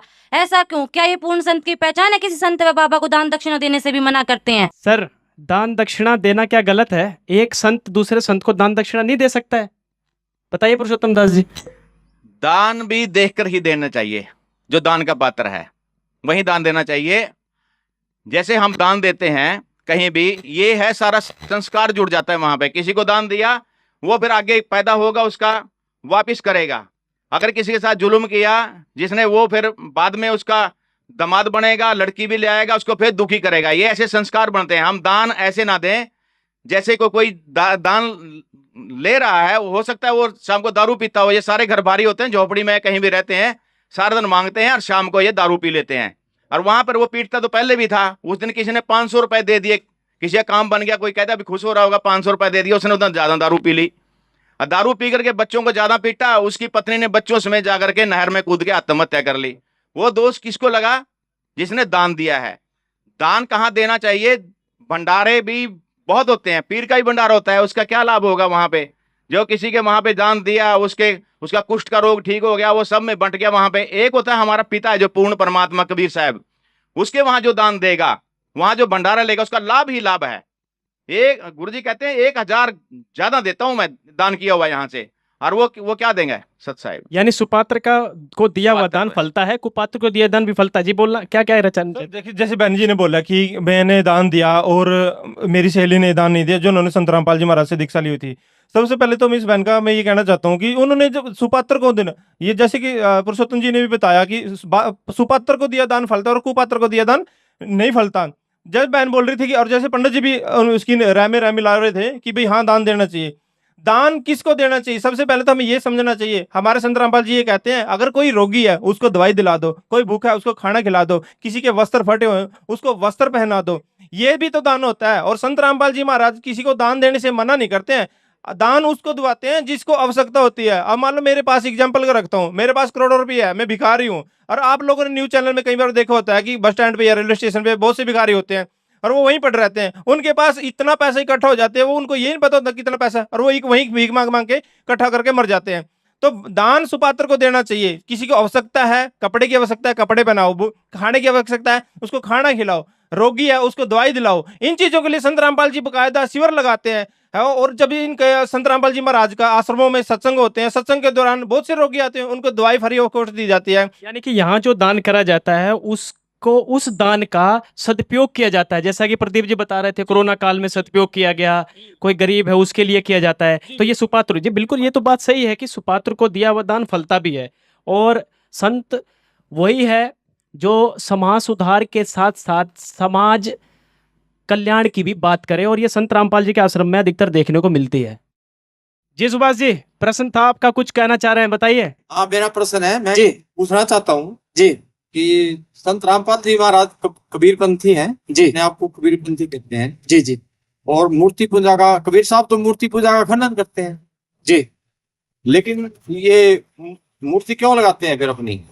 यानी आप ये कहना चाहते हैं कि संत रामपाल जी महाराज कबीरपंथी हैं और वो मूर्ति पूजा खंडन करते हैं कि मूर्ति पूजा नहीं करनी चाहिए। बिल्कुल सही बात है प्रदीप जी, संत रामपाल जी भी तो अपनी फोटो छपवाते हैं, कबीर जी की फोटो छपवाते हैं, यानी कि कहीं ना कहीं वो तो मूर्ति पूजा में आ गई ना। नहीं क्या सर, मूर्ति पूजा में नहीं आती वो, मैं इसका जवाब देना चाहता हूँ। मूर्ति पूजा अलग चीज है, फोटो लगवाना अलग चीज है। एक फोटो के ऊपर आश्रित होकर बैठ जाना, किसी मूर्ति के ऊपर आश्रित होकर कि मूर्ति ही मुझे लाभ देगी, वो चीज गलत है। मूर्ति तो एक यादगार के लिए होती है, ताकि हमें जिसे प्राप्त करना है उसका हमें पता होना चाहिए। आस्था के लिए होती है। क्या हम अपनी फोटो नहीं करवाते?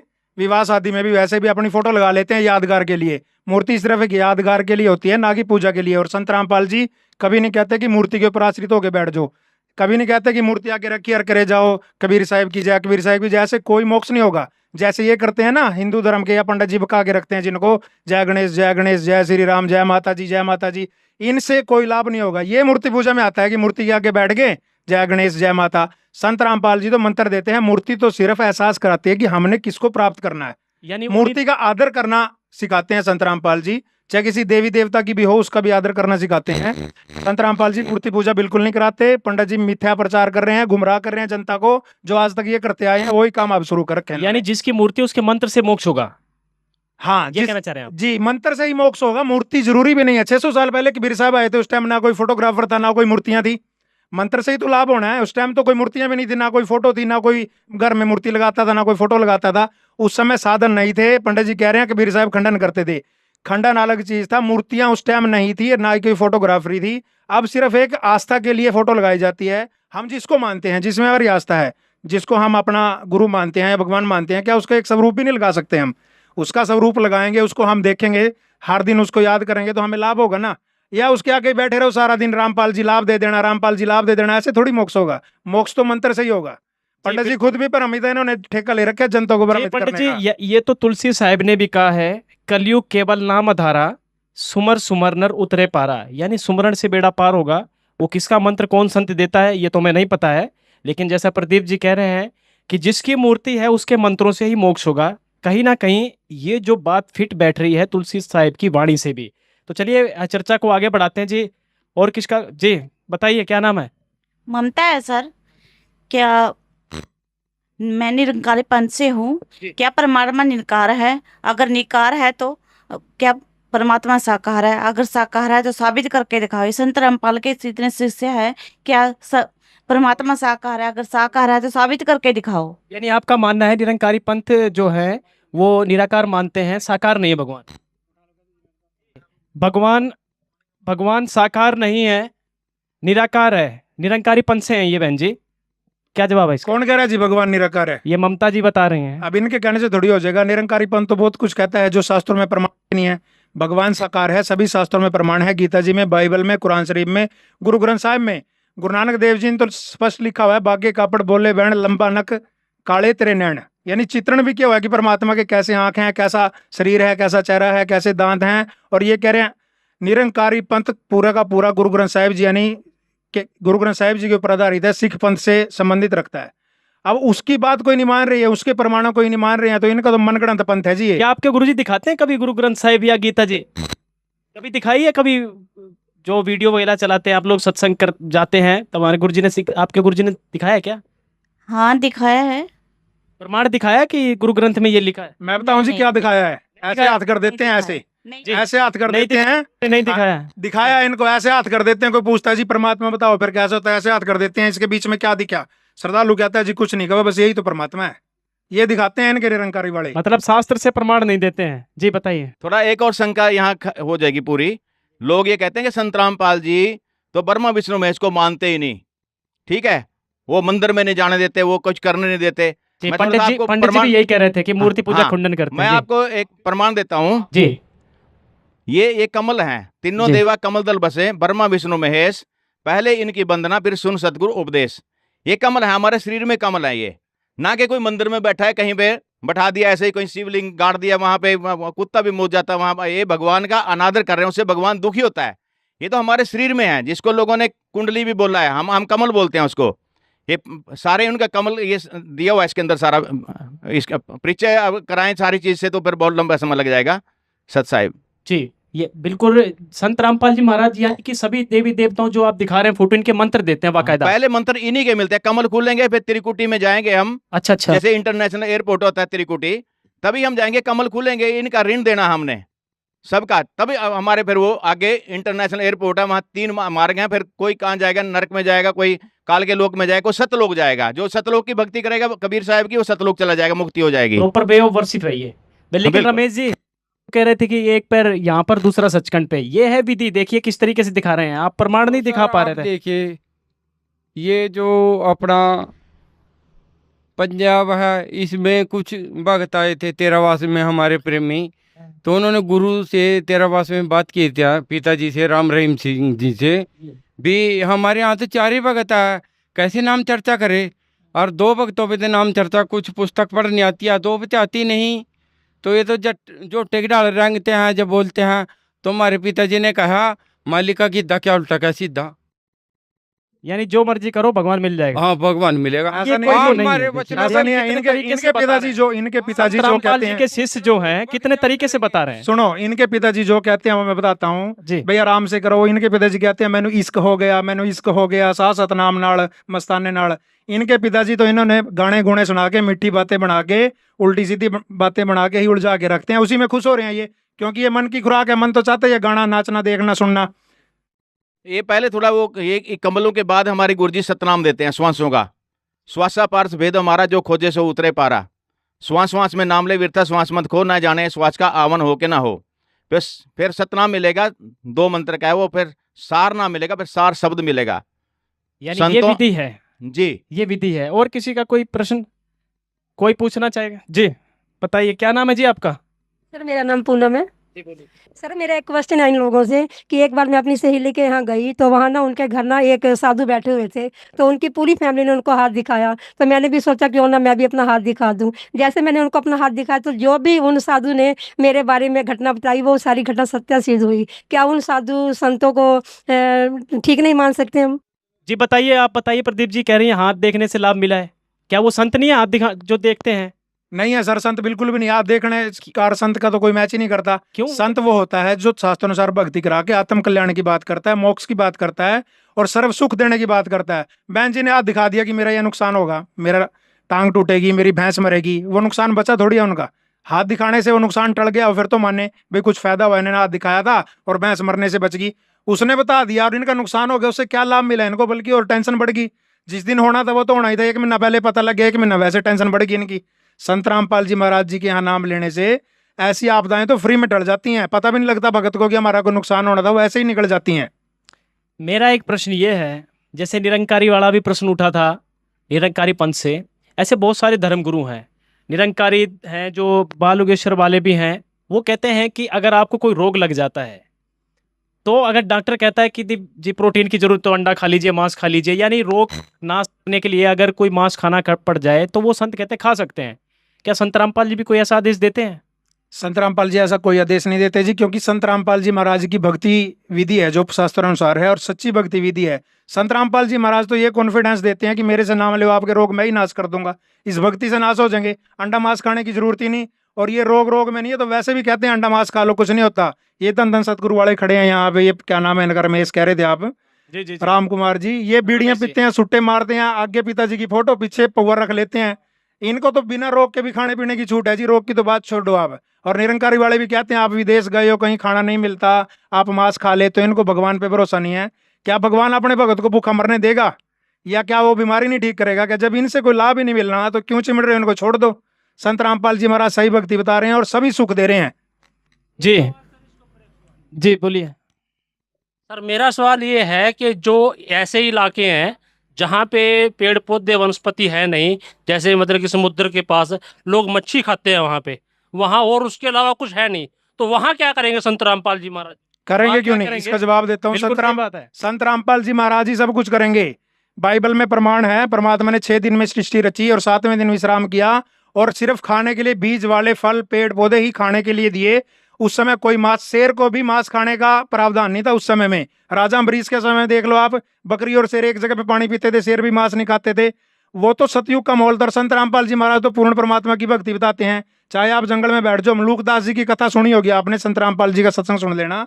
वो पेड़ पे चढ़ के बैठ गए थे कि देखता हूँ मेरे को आज कौन खाना खिलाएगा, तो परमात्मा तो मार मार के खाना खिलवा देते हैं। आप जाके तो देखो बालाजी वाले, एक बार आप कहीं बैठ के देखो परमात्मा फिर करते हैं कैसे दया। कहने का तात्पर्य जहाँ पर अनाज नहीं होता, जैसे पहाड़ी इलाका हो गया, वहाँ पे कुछ लोग मांस का सहारा लेते हैं, क्या वहाँ सर अनाज पैदा हो जाएगा? संत सर एक रामपाल बात जी सुनो महाराज आप, जी की वहाँ दया पे से। अनाज क्यों नहीं होता? क्योंकि भक्तिहीन हो गए लोग, शास्त्र अनुसार साधना नहीं कर रहे, सत्कर्म नहीं कर सर रहे। कहीं उपजाऊ जमीन नहीं होती ना, क्या संत रामपाल जी भक्ति वहाँ कर देंगे ऐसा काम? बिल्कुल कर देंगे जी। शास्त्र अनुसार भक्ति करोगे तो सत्युग जैसा माहौल होएगा, वातावरण शुद्ध होएगा, जमीनें उपजाऊ हो जाएंगी, असमय ना बारिश होगी, समय पे सारा कुछ होएगा, असमय ना बाढ़ आएगी, ना असमय सूखा पड़ेगा, समय पे सारा कुछ होएगा तो खेत खलियान हरियाली सब कुछ भर जाएगी।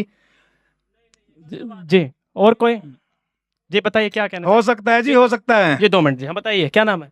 सर मंजू है। सर मैं सभी गुरुओं को मानती हूँ, सभी कुछ ना कुछ अच्छा ही बताते हैं, किस भी दिशा में चले जाओ मंजिल तो मिल ही जाएगी। यानी जो यहाँ पर बहस चल रही है आप सबको मान रहे हैं, चाहे कोई भी संत हो? Yes sir. सभी को मानते हैं, किसी दिशा में चली जाओ मंजिल मिल ही जाएगी। जब आपने चंडीगढ़ की तरफ जाना है, यहाँ से उत्तर दिशा में चंडीगढ़ है और आप कर्नाटक की तरफ चल दो, कैसे दिशा मिल जाएगी बताओ मेरे को?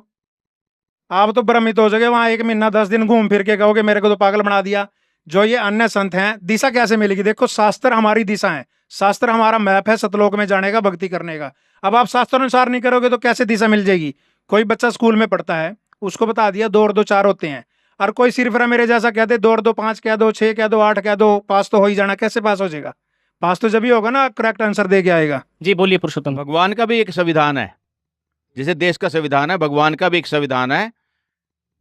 जो 4 ये वेद हैं, 6 शास्त्र, 18 पुराण, बाइबल, कुरान, गुरु ग्रंथ साहिब, सब में उसका प्रमाण है कैसे भक्ति करें। जो गुरु सिलेबस से बाहर भक्ति करा रहा है, मतलब ये जो अपना सिलेबस हो गया, परमात्मा का सिलेबस हो गया सारे वेद, और जैसे बच्चा स्कूल में जाता है, वो टीचर को सिलेबस से बाहर पढ़ाता है, क्या वो बच्चा पास हो जाएगा? ये बेचारे देखा देखी गुरु शिष्य बन गए, किया ना तत्व विचारा, और गुरु शिष्य दोनों के सिर पर काल ठोकेगा पंजारा। अब इसका इतना ही इशारा काफी है कि काल उसको ले जाएगा। काल क्या है आपको फिर बताएंगे। सत साहिब जी क्या पूछना चाह रहे हैं आप? क्या नाम है आपका? जी बताइए। मैं पूछना चाहती हूँ, मैं काफ़ी देर से देख रही हूँ कि यहाँ पर चर्चा चली हुई है, सभी अपने अपने गुरुओं का पूर्ण संत बता रहे हैं। तो मैं इनसे एक क्वेश्चन करना चाहूँगी कि अगर वो पूर्ण संत हैं तो अपने साथ वो गनमैन क्यों रखते हैं? अगर वो पूर्ण संत हैं तो वो अपनी सिक्योरिटी भी नहीं रख पाते। तो मैं इनसे पूछना चाहूँगी कि वो कैसे पूर्ण संत हैं? आप जी बताइए, पूर्ण संत हैं तो गनमैन क्यों रखते हैं? बिल्कुल, बहुत अच्छा प्रश्न है। क्यों संत रख मैं अपना जवाब देने से पहले इस बहन से एक प्रश्न पूछना चाहती हूँ कि आप कौन से भगवान की भक्ति करती हैं? शिव भगवान की पूजा करती हूँ। शिव जी की करते हैं। अगर आप शिव जी भगवान की पूजा करती हैं तो आपने देखा होगा कि उनके हाथ में त्रिशूल है, ठीक है। इसी प्रकार से विष्णु भगवान जी हैं, उनके हाथ में जो है वो चक्र है, और जो शेरावाली माता है उसकी 8 भुजाओं में कोई ना कोई जो है वो हथियार है, यानी कि सुदर्शन चक्र है, गदा है, शंख है। इसी प्रकार से जो संत रामपाल जी महाराज जी हैं, इसी प्रकार से जो संत रामपाल जी महाराज जी हैं, उन्होंने अपनी सुरक्षा के लिए सिक्योरिटी गार्ड रखे हुए हैं। और भारत एक लोकतांत्रिक देश है, इसमें हर एक व्यक्ति को अपनी सुरक्षा करने का अधिकार है। तो इसी के नाते क्या संत रामपाल जी महाराज जी एक संत अपनी सुरक्षा के लिए सिक्योरिटी गार्ड नहीं रख सकते? और दूसरी बात, संत रामपाल जी महाराज जी ने जो सिक्योरिटी गार्ड रखे हैं वो अपनी सुरक्षा के लिए रखे हैं, ना कि किसी को नुकसान पहुंचाने के लिए या किसी को मरवाने के लिए।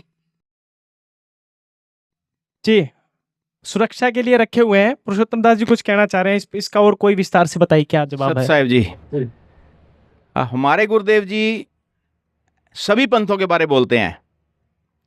आप सभी को पता है कि सबकी दो तीही दो कदर की गुरुजियों ने। तो वहाँ पर कोई आदमी गलत ना बोल जाए, गलत कोई ऐसा हरकत ना करे, गुरु जी का तो कुछ नहीं होगा, वो तो परमात्मा है हमारे गुरुदेव जी, तो उसको पाप जरूर लग जाएंगे। तो जहाँ माल खजाना होता है तो वहाँ फिर सुरक्षा भी होती है। सत साहिब। ठीक है, और कोई प्रश्न?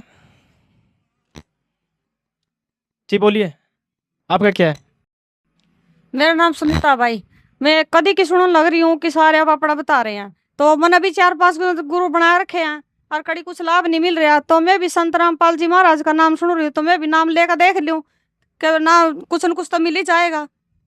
4-5 बना रखे हैं लेकिन लाभ नहीं मिल रहा है, बना भी रखे हैं, लाभ भी नहीं मिल रहा है। सोच रहे हैं संत रामपाल जी को भी गुरु बना लूं, एक और बना लूं, शायद लाभ मिल जाएगा। सत साहिब, झूठे गुरुआ मर गए, हो गए बूत मसान, सतगुरु पुरुष कबीरा, चारों युग परवान। जब तक गुरु बदलो 10 पाचा, तब तक गुरु मिले ना साचा। मैंने भी 4 गुरु बदले हुए हैं। आप सच्चा गुरु बनाइए तो आपको वहाँ ऐसा लाभ मिलना शुरू हो जाएगा। यहाँ की जितनी भी सुविधा, जब तक आपका जीवन है, सारी सुविधा मिलेगी। और फिर मेन मकसद है हमारे गुरुदेव जी का, इस जीवात्मा को सतलोक ले जाना। यहाँ के तो जैसे लाभ ऐसे मिले जैसे रूंगे में मिलता है कुछ। सत साहिब, आप निर्भय होकर के नाम लीजिए और सारे लाभ उठाइए। जी पंडित जी, आप बड़ी देर से हाथ खड़ा कर रहे थे, बताइए। साधु संत बहुत कुछ बोलते हैं, ये कर लो वो कर लो, मेरा तो दिमाग खराब हो गया, क्या करे क्या ना करे। मेरा तो मानना ये है, घर बैठ के भक्ति कर लो, कहीं जाने की जरूरत नहीं है। यानी कोई पास कहीं जाने की जरूरत नहीं है। जी क्या कह रहे हैं सर? जैसे देखिए शर्मा जी ने बोला कि घर बैठ के भक्ति कर लो, ये बिल्कुल मिथ्या बात है। अगर आज हमने एजुकेशन लेनी है, स्कूल के अंदर, यूनिवर्सिटी के अंदर जाना पड़ेगा, और जो गुरु या टीचर जो हमारे होते हैं उनके द्वारा बताया गया जो लेक्चर है वो पीरियड हमें नोट करना पड़ेगा, नोट डाउन करना पड़ेगा। घर रह के भक्ति नहीं होती। अगर घर रह के भक्ति होएगी, मगर वो क्या विधि अनुसार होगी। जैसे घर रह के स्टडी हो जाती है ना, स्कूल में तो जाना पड़ेगा। जो गुरु जी हैं, जो टीचर हैं, उनके द्वारा बताई गई विधि अनुसार हमने वो भक्ति, गुरु प्रणाली से ही भक्ति होएगी, ना कि घर रह के। घर रह के तो हमारे पशु हैं, जानवर है, वो घर पे ही रहते हैं, वो उनकी बता कौन सी भक्ति हो जा रही है, वो कौन सा मोक्ष हो जा रहा है। इसलिए सबसे पहले गुरु बनाना पड़ेगा, और भक्ति मार्ग में सबसे पहला गुरु प्रथम होता है। गुरु बनाना अनिवार्य है, ना कि घर पे रह के। घर पे रह के भक्ति होगी, मगर वो क्या है, गुरु बनाने के बाद होगी। गुरु बनाने के बाद होगी। जी बताइए, क्या कहना चाहेंगे? कुछ प्रश्न?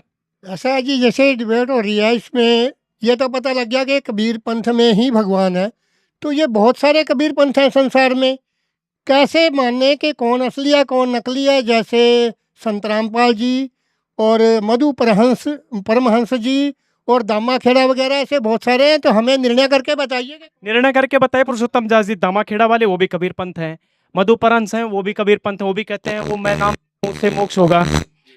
संत रामपाल जी कहते हैं मेरे से नाम ले लो, मैं मोक्ष करूंगा। तो कौन सा असली कबीर पंथ है? जी, हम बहुत छोटे थे, जब शायद मैं 12-13 साल का ही था, तब मेरे पिताजी पहले कबीरपंथी थे, और उन्होंने मेरा भी गले में एक मणिये की कंठी बंधवा दी, और भी तेरे को भी नाम मिल गया, तू भी अब शिष्य बन गया, गुरु वाला हो गया।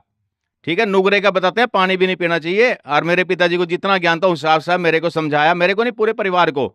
घर में हमारे सत्संग होता था, चौका आरती होती थी। हम कांसी जो लहर तारा तालाब में जो कबीर साहब प्रकट हुए थे, वहाँ पे जो उनका स्थान बना हुआ है, वहाँ से हम जुड़े हुए थे। मेरे पिताजी 3 पीढ़ी से हम कबीरपंथी थे। ऐसे और भी अन्य पूरे मतलब हिंदुस्तान में और मॉरिशस में भी बहुत कबीरपंथी हैं। कम से कम 20 करोड़ कबीरपंथी है जो कबीर साहब को मानते हैं, लेकिन उनको ज्ञान पूर्ण नहीं है, विधि पता नहीं है। बस देखा देखी गुरु शिष्य बन के किया ना तत्व विचारा, और गुरु शिष्य दोनों के सिर पे काल ठोके पंजारा। अब मैंने जब कबीर साहब का बचपन से जैसे नाम लिया, पता तो मेरे कुछ था ही नहीं, नाम का गुरु बना लिया। सबके साथ ऐसे ही हो रही है। और उसके बाद मैंने सोचा भी, मेरे को नहीं लगता वो हमारा जो गुरु था उसने भी शिवलिंग लगा दिया। मैंने उसे बहस कर ली, मैं क्या ये क्यों लगा दिया आपने? कबीर साहब तो मूर्ति पूजा खंडन करते हैं। तो कहता ये अब कोई आता नहीं यहाँ पर, इसलिए फिर लोग आने लगेंगे, थोड़ा हमारा पेट पूजा चलेगा। मैं क्या भाई ये तो नकली है। तो मैंने गुरु ढूंढना शुरू करा। पहले ब्रह्म कुमारी वालों पे मैं गया, फिर ठाकुर जी जो हैं ये 5 नाम देते हैं जो, उनसे भी 5 नाम लिए मैंने। एक ये सोहम मंत्र को तोड़ के देते हैं, वो दो हिस्से बना देते हैं उसको, अनंतपुर गद्दी है उनकी, उनसे नाम लिया। मतलब कहने का मतलब 4 गुरु मैंने बदले। तो ये जो कबीर साहब का जो मार्ग है, उन्होंने सुनियोजित समय आज का बता भी रखा है।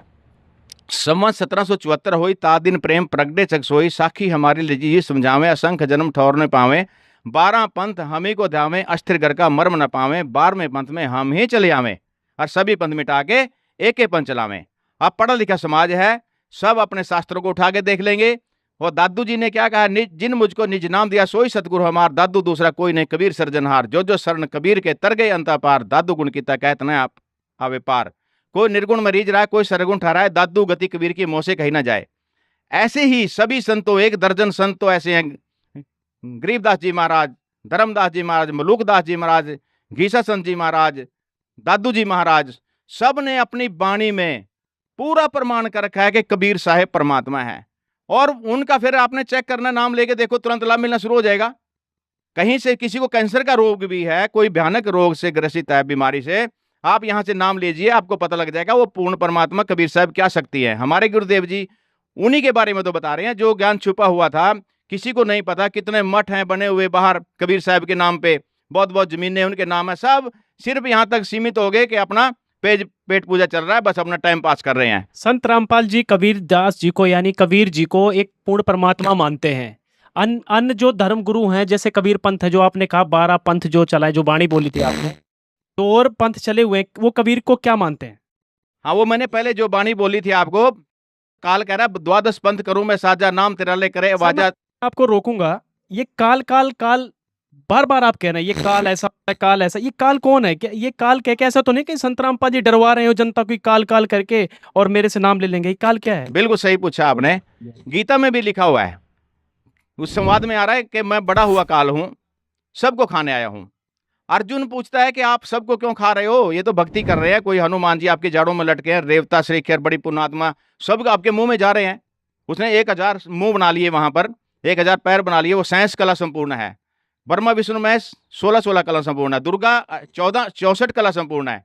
काल भगवान 1000 कला संपूर्ण है। और पूर्ण परमात्मा असंख्य कला के स्वामी है, असंख्य कला जिसकी कोई गिनती नहीं। अब वो उसमें कह रहा है 11 के 32 में कह रहा है कि मैं बड़ा हुआ काल हूं, सबको खाने आया हूं। तो कबीर परमात्मा भी यही उनकी वाणी समर्थन कर रही है। 3 लोक पिंजरा भया, पूर्ण पाप 2 जाल, सभी जीव भोजन भय, खाने वाला काल। एक पापी एक पुण्य आए के सुम दलेल वे, बिना भजन कोई काम नहीं, सब है यम की जेल वे। हम काल की परिभाषा को पहले जान जाइए आप। जब आपको काल की परिभाषा आपको समझ में आ जाएगी, फिर दयाल की भी आ जाएगी। यानी जो दुख देता है यहाँ पे सब काल देता है। हाँ, बिल्कुल दुख देता है। दयाल तो कोई और है, तो काल है। दयाल कौन है? दयाल कबीर परमात्मा है। ठीक है, ये यानी कि ये जो प्रश्न आता है कि मारने वाले से बचाने वाले का हाथ बड़ा है, यानी मारने वाला काल है, बचाने वाला दयाल है कबीर जी। बिल्कुल बिल्कुल ठीक है जी। अब आप उस पर चर्चा पे आइए कि कबीर पंथ में जो 12 पंथ चले हुए हैं, असली संत रामपाल जी हैं, ये करेंगे आप? हाँ, वो उसमें उसका थोड़ा मेरे बाणी जितनी की भी याद है मैं बताता हूँ, उनकी तो बहुत बाणी है। 12 पंथ करूँ मैं साजा, नाम तेरा ले करे आवाजा, 12 पंथ से नाम जो ले मेरे मुख में आन समोई। जैसे गीता ज्ञान में सब कह रहे हैं अभी जिसके जो पूर्ण परमात्मा की भक्ति नहीं करते, मोक्षदायक भक्ति जिसके पास नहीं है, वो तो मेरा ही ग्रास बनेंगे।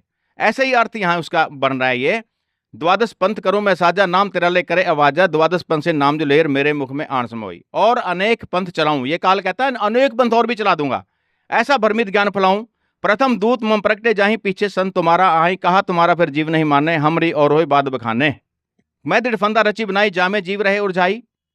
मैं एक फंदा रचूंगा भक्ति रूपी, उसमें सब जीव फंस जाएंगे। ये प्रमाण है कहीं? हाँ प्रमाण है। फिर कहता आगे जो गुरुओं से बचेंगे, नकली गुरुओं से बचेंगे, कह रहा देवल देव पसान पुजाई और तीर्थ व्रत जब तब मन लाई, यज्ञ होम और नेम आचारा और अनेक फंद में डारा, जो ज्ञानी जाओ संसारा और जीव ना माने कहा तुम्हारा। क्या चैलेंज कर रहा है काल कबीर परमात्मा को, कहता मैंने सब ही लगा दिए, सबके गुरु बनवा दिए। अब उसमें ये कह रहा देवल देव पसान पुजाई, जो बचेंगे देवल देव पसान पत्थर पुजवाऊंगा उनसे, सब ही लगा दिया मैंने। फिर कबीर परमात्मा कहते हैं कहें कबीर सुनो अन्यायी, काटू फन जीव ले जाई, जेतिक बन तुम रचे विचारी, तत्व ज्ञान से सबे बिंडारी, जौन जीव हम सब दर्डावा और वाके सकल सब फंद मुकावा, ताके निकट तू काल नहीं आवा, संधि देख ताके सिर नावा। और काल क्या चीज है? काल क्या करता है? माया आदि निरंजन भाई, अपने जामे आपे खाई, शिखर सुन में धर्म अन्यायी, जिन शक्ति डायन मैल पठाई, लाख ग्रास है नित उड़दूती, और माया आदि तख्त की कुत्ती, 1.25 लाख घड़ी नित भांडे, हंसा उत्परि परले डांडे, ये हरट का कुआ लोई, या गलबंदा है सब कोई, कीड़ी कुंजर और अवतारा, अरे डोर बंदे कई बारा, अरब अलील इंद्र होए भाई, अरे डोर बंदे सब आई, बर्मादिक सुखदादिक देवा, अरे डोर बंदे सब खेवा। यानी काल की डोर में सब बंदे हैं, सब बंदे हैं। कहता है उसमें अरब अलील इंद्र हो भाई, अरबों इंद्र हो गए जालिए यहाँ, अरब अलील इंद्र हो भाई, अरे डोर बंदे सब आई। तो यहाँ पे सब बंधे हुए हैं इसमें। इंद्र दा काग दिविष्टा ना भोगा इंद्राणी नु, हम तो मतलब परमात्मा की इतना ज्ञान हो गया, हम तो इंद्र भी नहीं बनना चाहते, उसको भी यहाँ आकर गधे से उसका जन्म स्टार्ट होगा। इसी को मोक्ष का ज्ञान बोलते हैं, मोक्ष का ज्ञान किसी को भी नहीं है। यानी कि जो आपने 12 पंथ बताया था, 12वां पंथ प्रकट हो जा रहा, ये प्रदीप दास जी क्या मतलब 12वें पंथ प्रकट हो जा रहा, ये अब किसकी वाणी है? सवाल ये आया था, ये कबीर साहब जी की वाणी है। सवाल ये आया था, धर्मदास जी ने लिखा था कि हम कैसे विश्वास करें कि सही कबीरपंथी कौन है, संत रामपाल जी हैं या मधु परमहंस हैं या दामा खेड़े वाले हैं। सवाल ये था।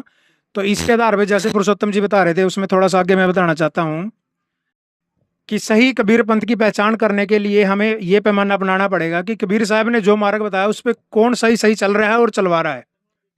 बिल्कुल आप उसका प्रमाण देख सकते हैं, हमारे शास्त्रों में देख सकते हैं, कबीर सागर में देख सकते हैं। अब ये मधु परमहंस वाले जी कबीर साहब को तो मानते हैं, केवल सतगुरु मानते हैं, कबीर साहब को सतगुरु मानते हैं। ऐसे ही दामा खड़े वाले सतगुरु मानते हैं, भगवान नहीं मानते।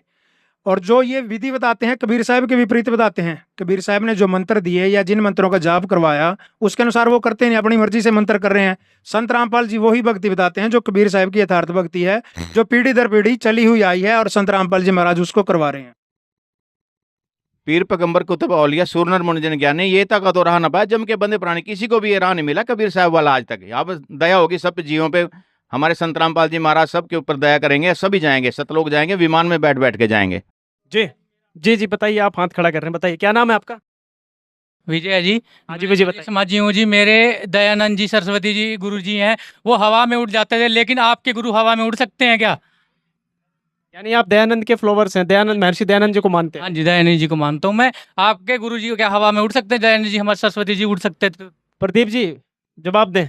इसका जवाब ये है सर, अब ये कहते हैं कि दयानंद सरस्वती जी हवा में उड़ जाते थे, मैं उनको मानता हूँ कि आपके गुरु जी हवा में उड़ जाएंगे।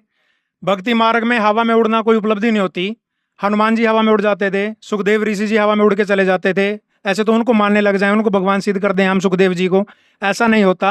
और रही बात दयानंद जी हवा में उड़ जाते थे, इसका कोई प्रमाण है इनके पास? किसी ने देखा उनको हवा में उड़ते हुए? किसी ने भी नहीं देखा। और फिर भी हम मान लेते हैं कि दयानंद जी हवा में उड़ गए, क्योंकि सिद्धि होती है 24 तरह की।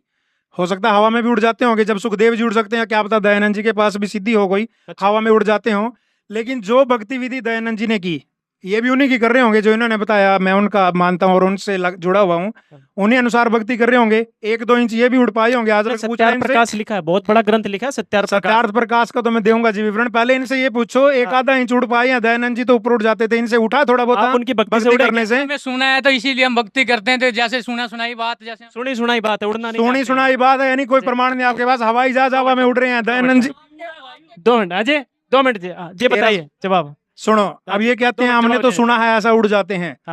आपने सुना है सुखदेव ऋषि का और हनुमान जी का तो प्रमाण भी है। आप वाले का तो कोई प्रमाण भी नहीं है, सुनी सुनाई बात है। हाँ जी, कोई प्रमाण नहीं। और हवा में उड़ने वाली कोई उपलब्धि नहीं है।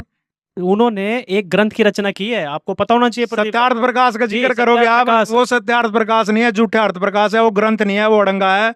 उसमें ऐसी ऐसी बातें लिख रखी हैं, आप शायद चैनल पे बिना दिखा पाओ। उसमें थोड़ी थोड़ी हिंट दे देता हूँ। उसमें लिखा हुआ है सूर्य पे मनुष्य रहते हैं। अब यहाँ हरियाणा में इतना टेम्परेचर हुआ है, कूलर के बिना काम नहीं चल रहा, एसी के बिना। सूर्य पे आप चले जाओगे क्या? मैं इन दयानंद जी वालों से कहता हूँ 2-4 मीडिया वालों को ले जाए, वहां पे डिबेट करा ले, सूर्य पे जाके चलें। तो दूसरा उसने लिखा हुआ है कि विवाह का उत्तम समय क्या होता है। जैसे बच्चों की शादी करनी होती है तो उत्तम समय क्या होता है। जो नशा करता है ना आदमी, ऐसी भाषा वो बोलता है जैसी दयानंद जी ने लिखी हुई है। उसने लिखा हुआ है जी 16 वर्ष की लड़की और 20 वर्ष का लड़का, ये विवाह का समय सबसे घटिया। फिर उसने लिखा हुआ है जी 20 वर्ष की लड़की और 30 वर्ष का लड़का या 35 वर्ष का लड़का, ये विवाह का समय मध्यम। फिर आगे लिखा हुआ है जी 24 वर्ष की लड़की और 48 वर्ष का पुरुष, ये विवाह का समय सबसे बढ़िया। यानी 24 की लड़की का 48 के पुरुष के साथ विवाह करवाने की नसीहत दे रहे हैं दयानंद जी। क्या ऐसा संभव हो सकता है? 48 साल में तो आदमी वैसे ही बूढ़ा हो जाता है, और 24 साल की तो उसकी बच्ची के समान होती है। जी बिल्कुल। और दयानंद जी ने ये लिख रखा है उसमें सत्यार्थ प्रकाश में, जिसका डोल पीटते हैं, ये हवा में उड़ के लिखा होगा उसने। भाई सही सलामत आदमी तो ऐसा लिख नहीं सकता, नशे में लिख सकता है या हवा में उड़ के लिख सकता है। सही कह रहे हैं, उड़ जाता होगा हवा में, क्या पता क्या क्या करता होगा। वो बांग वो पीता था, नशे वो करता था, उसके कितने प्रमाण है जी, सारे देख सकते हैं आप। नशा भी करते थे, नशा भांग पीते थे, वो भांग पीने के बाद जब नशा चढ़ जाता था फिर दही पीते थे, इसका असर कम हो जाए। सारे प्रमाण है उसके। तो उसले दयानंद जी वाले ने कहा था, तो इन्होंने भी करे होगा काम चालू उसका। लिखा उन्हीं के शास्त्र में लिखा है। कोई करते हैं ना साहब? हाँ करते हैं जी, हाँ करते हैं जी। वाह जी वाह, बहुत बहुत बढ़िया कर रहे हो भाई। उनके चेले हैं तो संत जो महर्षि जी के बारे में बता रहे हैं जी, ये खुद हुक्का पीते थे, भांग पीते थे, एक लंगोट में रह जाते। कई बार उनके उसमें लिखा गया है कि कई बार वो लंगोट भी उतार के रख देते, जानवरों जैसे बर्ताव करते थे। बताओ कोई संत की पहचान है? ये तो घटिया, महान घटिया आदमी वाले की सोच है, और उसको महर्षि की पदवी देते। वो इंसान कहने वाले के लायक नहीं था। जो व्यक्ति अपने माता पिता की सेवा करने के हक में ना हो, वो अपने माता पिता को छोड़ चुके था। जबकि हम संत रामपाल जी महाराज की शिष्य और हमारे गुरु जी भी अपने माता पिता को आश्रम में सेवा करते थे और उनको करवाते अपने। सर जी, जो स्वतंत्र सेनानी थे, यानी कि भारत जब स्वतंत्र हो रहा था, उसमें बहुत बड़ा योगदान था दयानंद जी का। दयानंद जी का कहीं पे भी दिखा, जो हम प्रमाण देखते हैं, क्योंकि हमारे संत रामपाल जी महाराज भी हर चीज पे प्रमाण दिखाते हैं। आप प्रमाण दिखा दो, प्रमाण देखने के लिए तैयार। आज हमारा समाज पढ़े लिखे है, जब डिबेट होती है तो तब क्यों भाग जाते हैं? देख, संत जी का चेला ही बोल रहा है कि भी हाँ हम भी नशा करते हैं, तो बताओ कहाँ का समाज सुधारेंगे वो, जब अपना खुद उनका गुरु नशा करता था, अपने शिष्यों को यही शिक्षा दे रहे हैं। और उनके शास्त्र उठा के देखो, उनको पढ़ने की तो दूर बात है, घर में रखने को मन नहीं करता। इतना गंदा विचार भरे हुए इसके अंदर।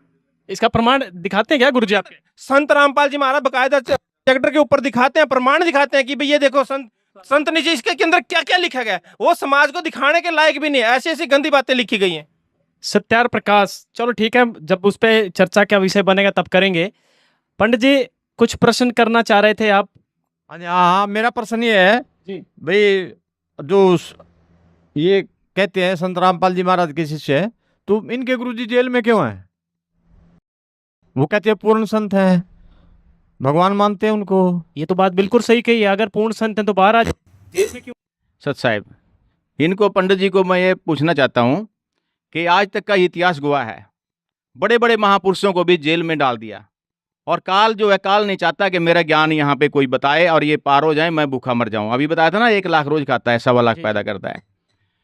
तो ये काल ही यहाँ पे सबको भ्रमित करके ऐसे ऐसे चक्कर चलाता है। यहाँ पर जैसे ईसा मसीह जी थे, उसको दीवार में किल्ले ठोक करके मृत्यु दंड दिया गया, ठीक है जी। हजरत मोहम्मद जी को वो पूरा अपना वो मानते हैं, पैगंबर मानते हैं। वो 62 साल की उम्र में वो भी मतलब अपने शरीर छोड़ गए, ठीक है जी। गुरु गोविंद सिंह भी मतलब अपना जवानी में ही अपना शरीर छोड़ गए थे, उनका पेट में मतलब वो छुरा छारा ऐसे लग गया था, ऐसा इतिहास गवाह बता रहा है। और नानक जी को भी बाबर ने जेल में रखा, पूरा प्रमाणित है, हर चीज का प्रमाण है। कृष्ण जी जेल में ही पैदा हुए, लेकिन वो तो सारे ताले तोड़ के बाहर आ गए थे, वो तो भगवान थे। अरे ताले तोड़ के कौन सा बहुत बड़ा कोई लीला कर दी उसने, ताले तोड़ के बाहर आए, ठीक है। उस टाइम जितने भी उस उम्र के बच्चे थे, उस उम्र के जितने भी बच्चे थे सारे मरवा दिए थे ना। उनके मामा जी ने, कंस ने सब मरवा दिए थे कि ये कृष्ण होगा, ये कृष्ण शायद होगा, इससे मेरी मृत्यु लिखी है। तो वो ऐसी लीला करने का क्या फायदा? वो निर्दोष बच्चे, वो जिनका कोई दोष नहीं, वो मरवा दिए गए। और बाद में भी गीता में प्रमाण है कि अर्जुन तो मना कर रहा था कि जी मैं हथियार नहीं उठाऊंगा, सारे मेरे अपने हैं, ये भाई भतीजे हैं, सब महापुरुष हैं, मेरे गुरुदेव भी हैं, मैं कुछ बड़े बड़े उस वाले सब, मैं इन पे कैसे हथियार उठाऊं, वो मना कर रहा था। लेकिन कृष्ण जी ने कहा नहीं नहीं, तू मार, इनको सबको मार, तू नहीं मारेगा तो मैं मारूंगा, तू खाली निमित्त निमित्त बन जाए, तो सब मारे पड़े हैं।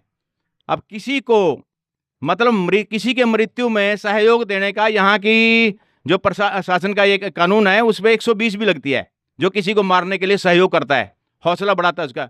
तो वहां पर आप इस चीज को, हमारे को जिन्हें कोई मरवाया, कोई नहीं मरवाया, वो तो अंदर बैठे हैं, जैसे जेल आज तक छुट्टी भी नहीं ली और आराम से वहां भक्ति अंदर ही कर रहे हैं, और अंदर से ही बैठे बैठे पुस्तकें लिख रहे हैं, ज्ञान लिख रहे हैं। मुसलमानों को नहीं ज्ञान कुरान, ये पुस्तक लिखी, हिंदू साहिबान को नहीं गीता वेद पुराण का ज्ञान, ये पुस्तक लिखी। तो वो बाहर क्यों नहीं आ जाते? वो भी बाहर आके दिखाएं। ये भी एक लीला है, ये भी एक लीला है। रामचंद्र जी अगर वनवास में नहीं जाते तो इतिहास नहीं बनता, इतिहास नहीं बनता। तो ये संत रामपाल जी अंदर ऐसे नहीं बैठे, अंदर बैठे बैठे अपना सब कार्य कर रहे हैं, अंदर से ही सब सिस्टम बनाया हुआ है। 11 आश्रम हमारे बन गए हैं, सभी को नाम दीक्षा देने के लिए 500 से भी ज्यादा नामदान केंद्र हैं, सब सिस्टम चल रहा है, सबको लाभ मिल रहा है। वो अपनी लीला कर रहे हैं, ठीक है। समय आने पर वो आपको दिखा देंगे वो क्या चीज है। बहुत बड़ा एक धमाका होगा इस चीज का भी। जो संत रामपाल जाएंगे गांव के गांव उठ के आएंगे, टोल के टोल उठ के आएंगे उनके चरणों में। सत साहिब चलो ठीक है, हम भी मान लेंगे। हाँ मान लेना, जब आएंगे, बहुत दिन हो गए जब पंडित आएंगे जी, हम भी मान लेंगे। बहुत दिन हो गए कि छामी छामी करते, मान लो अब थोड़ा सा। जेल जाना कोई बुरी बात नहीं होती। बड़े रमेश जी कुछ, रमेश जी, प्रदीप जी रमेश जी से ले लेते हैं। जी बोलिए रमेश जी, प्रश्न क्या है, क्यों कुछ कहना चाह रहे हैं? कुछ बात सुनिए जी।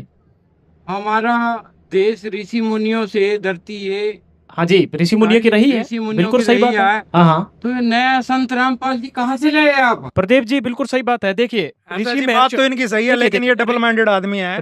ऋषि महर्षियों की धरती रही है, तो संत रामपाल जी अभी क्यों ट्रेंड में आ रहे हैं? मैं अब इसका जवाब यानी कि देता हूँ। कोई ऋषि महर्षि संत नहीं था? नहीं, उसका जवाब देता हूँ मैं। जी बोलिए। सवाल इन्होंने उठाया ना, अभी दंदन सतगुरु वाले ने। जी जी, दंदन सतगुरु वाले सवाल उठा रहे हैं कि ऋषि महर्षियों की धरती है, तो संत रामपाल जी कहाँ से आ गए? तो ये गुरमीत जी कहाँ से आ गए?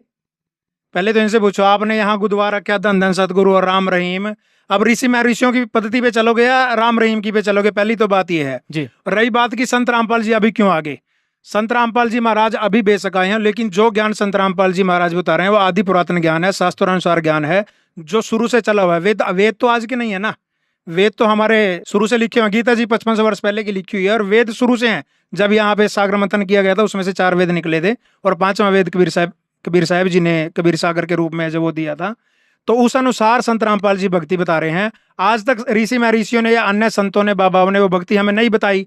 संत रामपाल जी महाराज ने वो बीड़ा उठाया तो सबको नई लग रही है, अटपटी लग रही है, जबकि संत रामपाल जी महाराज सच्चाई बता रहे हैं। अब इनको कोई धन सतगुरु वाला हो, चाहे कोई पंडित जी हो, चाहे कोई और अन्य मौलवी हो, कुछ भी हो, इनको दर्द हो रहा है कि हमारी दुकानदारियां बंद हो रही हैं। संत रामपाल जी महाराज ट्रेंड में आ गए तो हमारा सबका कारोबार ठप हो जाएगा। अब धन सतगुरु वाले जी से ये पूछ लेना, अब कोई मिर्च नहीं खरीदता वहाँ, सब लोग जागरूक हो गए। किसी ने ना 500 में आलू खरीदना, ना धनिया खरीदना। अब एक मेरा दोस्त था, वो कह रहा है जी मैंने 250 रुपए में आधा आलू लिया, घर के 5 सदस्य बताओ ना उसकी सब्जी बना सकते, ना उसकी चटनी बना सकते। 250 रुपए में तो एक कट्टा आलू आ जाए। वो कह रहे जी हमने उसको छोटी छोटी फाड़ियां बना के टुकड़े करके कच्चा ही चबा लिया। कच्चा चबाने से कौन सा पेट पैदा हो गया वहां पे? रहे तो वही डाक के 3 पात। भक्ति मार्ग तो आलू खाने से मोक्ष होता, तो निर्मल बाबा भी चटनी खवा रहा समोसे के साथ, वही ठीक है। फिर धन सतगुरु से वो फ्री में तो खवा रहा, आप वाले तो 2.5 लाख में बैंगन बेच रहे हैं।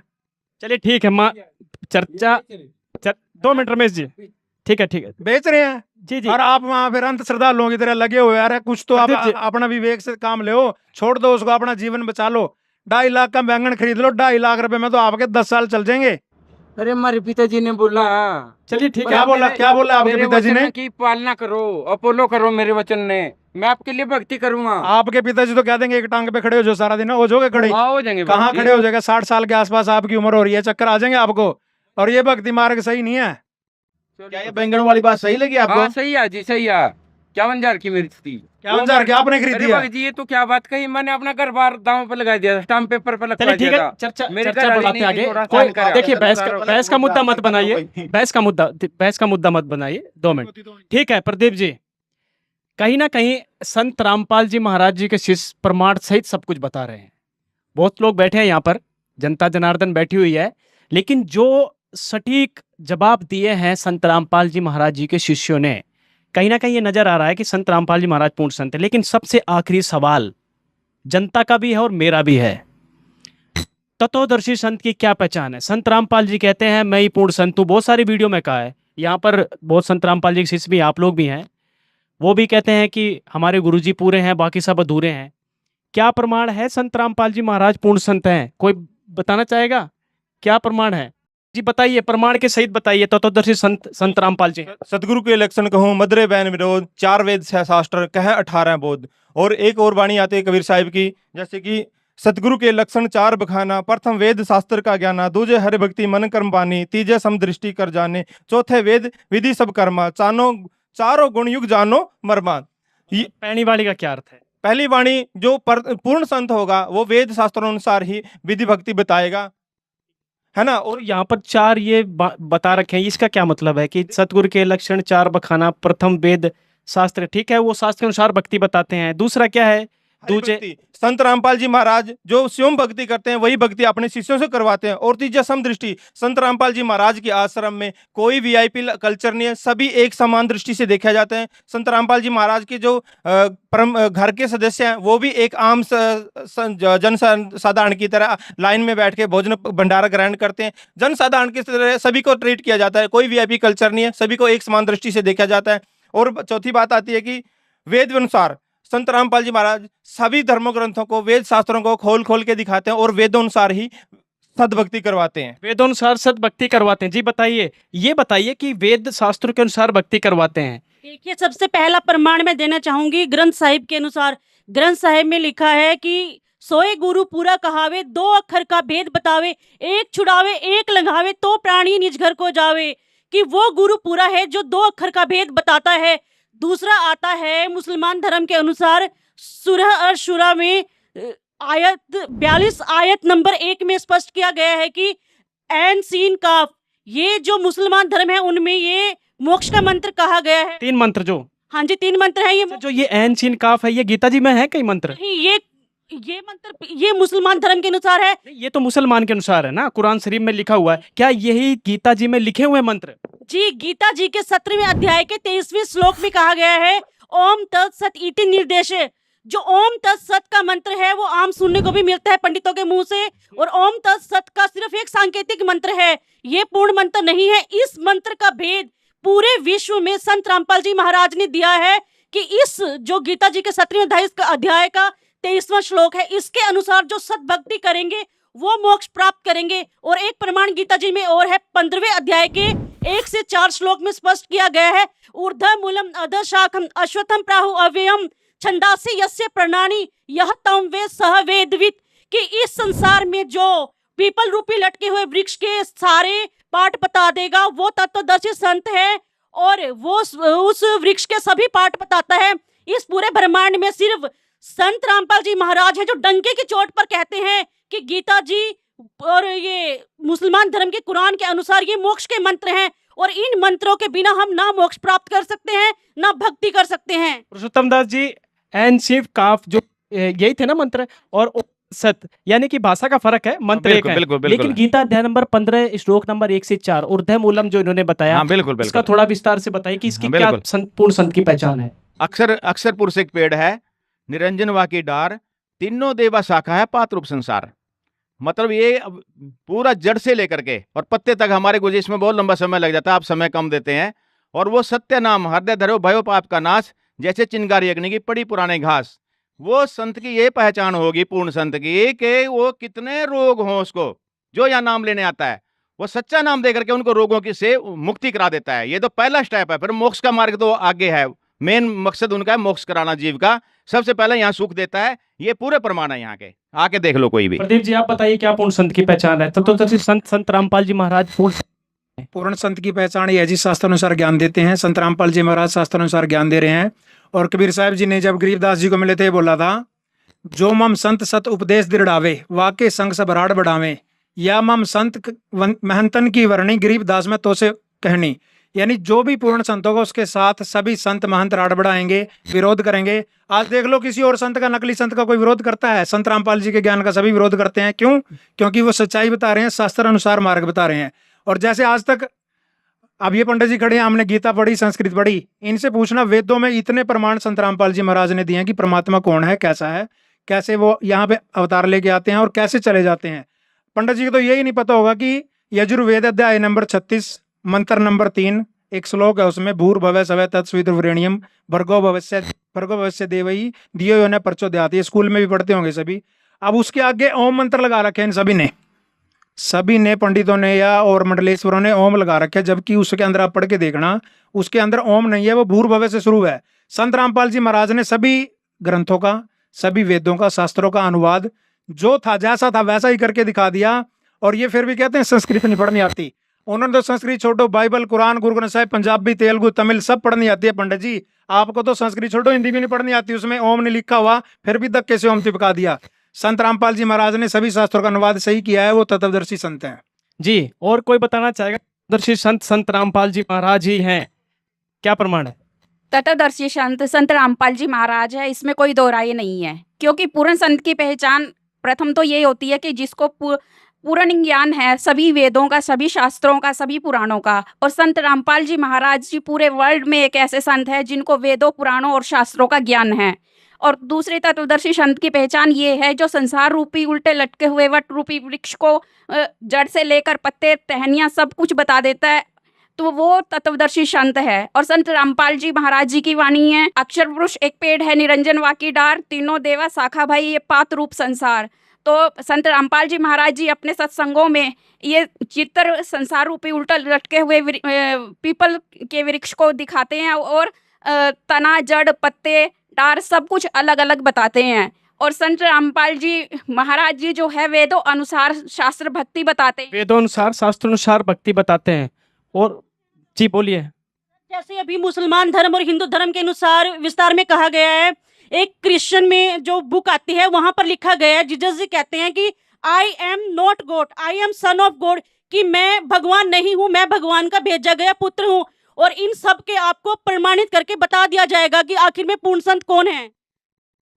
दर्शकों, कुल मिलाकर जो चर्चा थी, लास्ट में यही निष्कर्ष निकला कि संत रामपाल जी महाराज जी के शिष्यों ने प्रमाण सहित, प्रमाण का मतलब कबीर जी की वाणी से, नानक जी की वाणी से, गुरु ग्रंथ साहिब के अंदर से, अपने पवित्र धर्म शास्त्रों के अंदर से, मुसलमान धर्म पवित्र शास्त्रों के अंदर, सभी धर्मों के शास्त्रों के अंदर से ये प्रमाणित कर दिया है कि संत रामपाल जी महाराज ही आज पूरी पृथ्वी में पूर्ण संत हैं।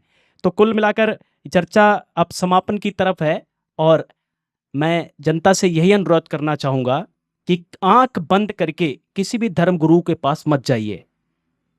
आपके हाथ में फैसला है, अब आपने निर्णय लेना है पूर्ण संत कौन है, असली कौन है, नकली कौन। क्योंकि जैसा कि पुरुषोत्तम दास जी ने भी कहा था कि जब तक गुरु मिले ना साचा तब तक गुरु करो 10 पाँचा। यानी कि गुरु कहीं कर लिए हैं तो एक गुरु और बना के देख लीजिए, लेकिन अच्छी तरह पानी पियो छान के, गुरु करो जान के। अब आपके हाथ में फैसला है किसको गुरु बनाना है। तो दीजिए इजाजत, फिर मिलेंगे किसी नए मुद्दे के साथ। धन्यवाद, नमस्कार।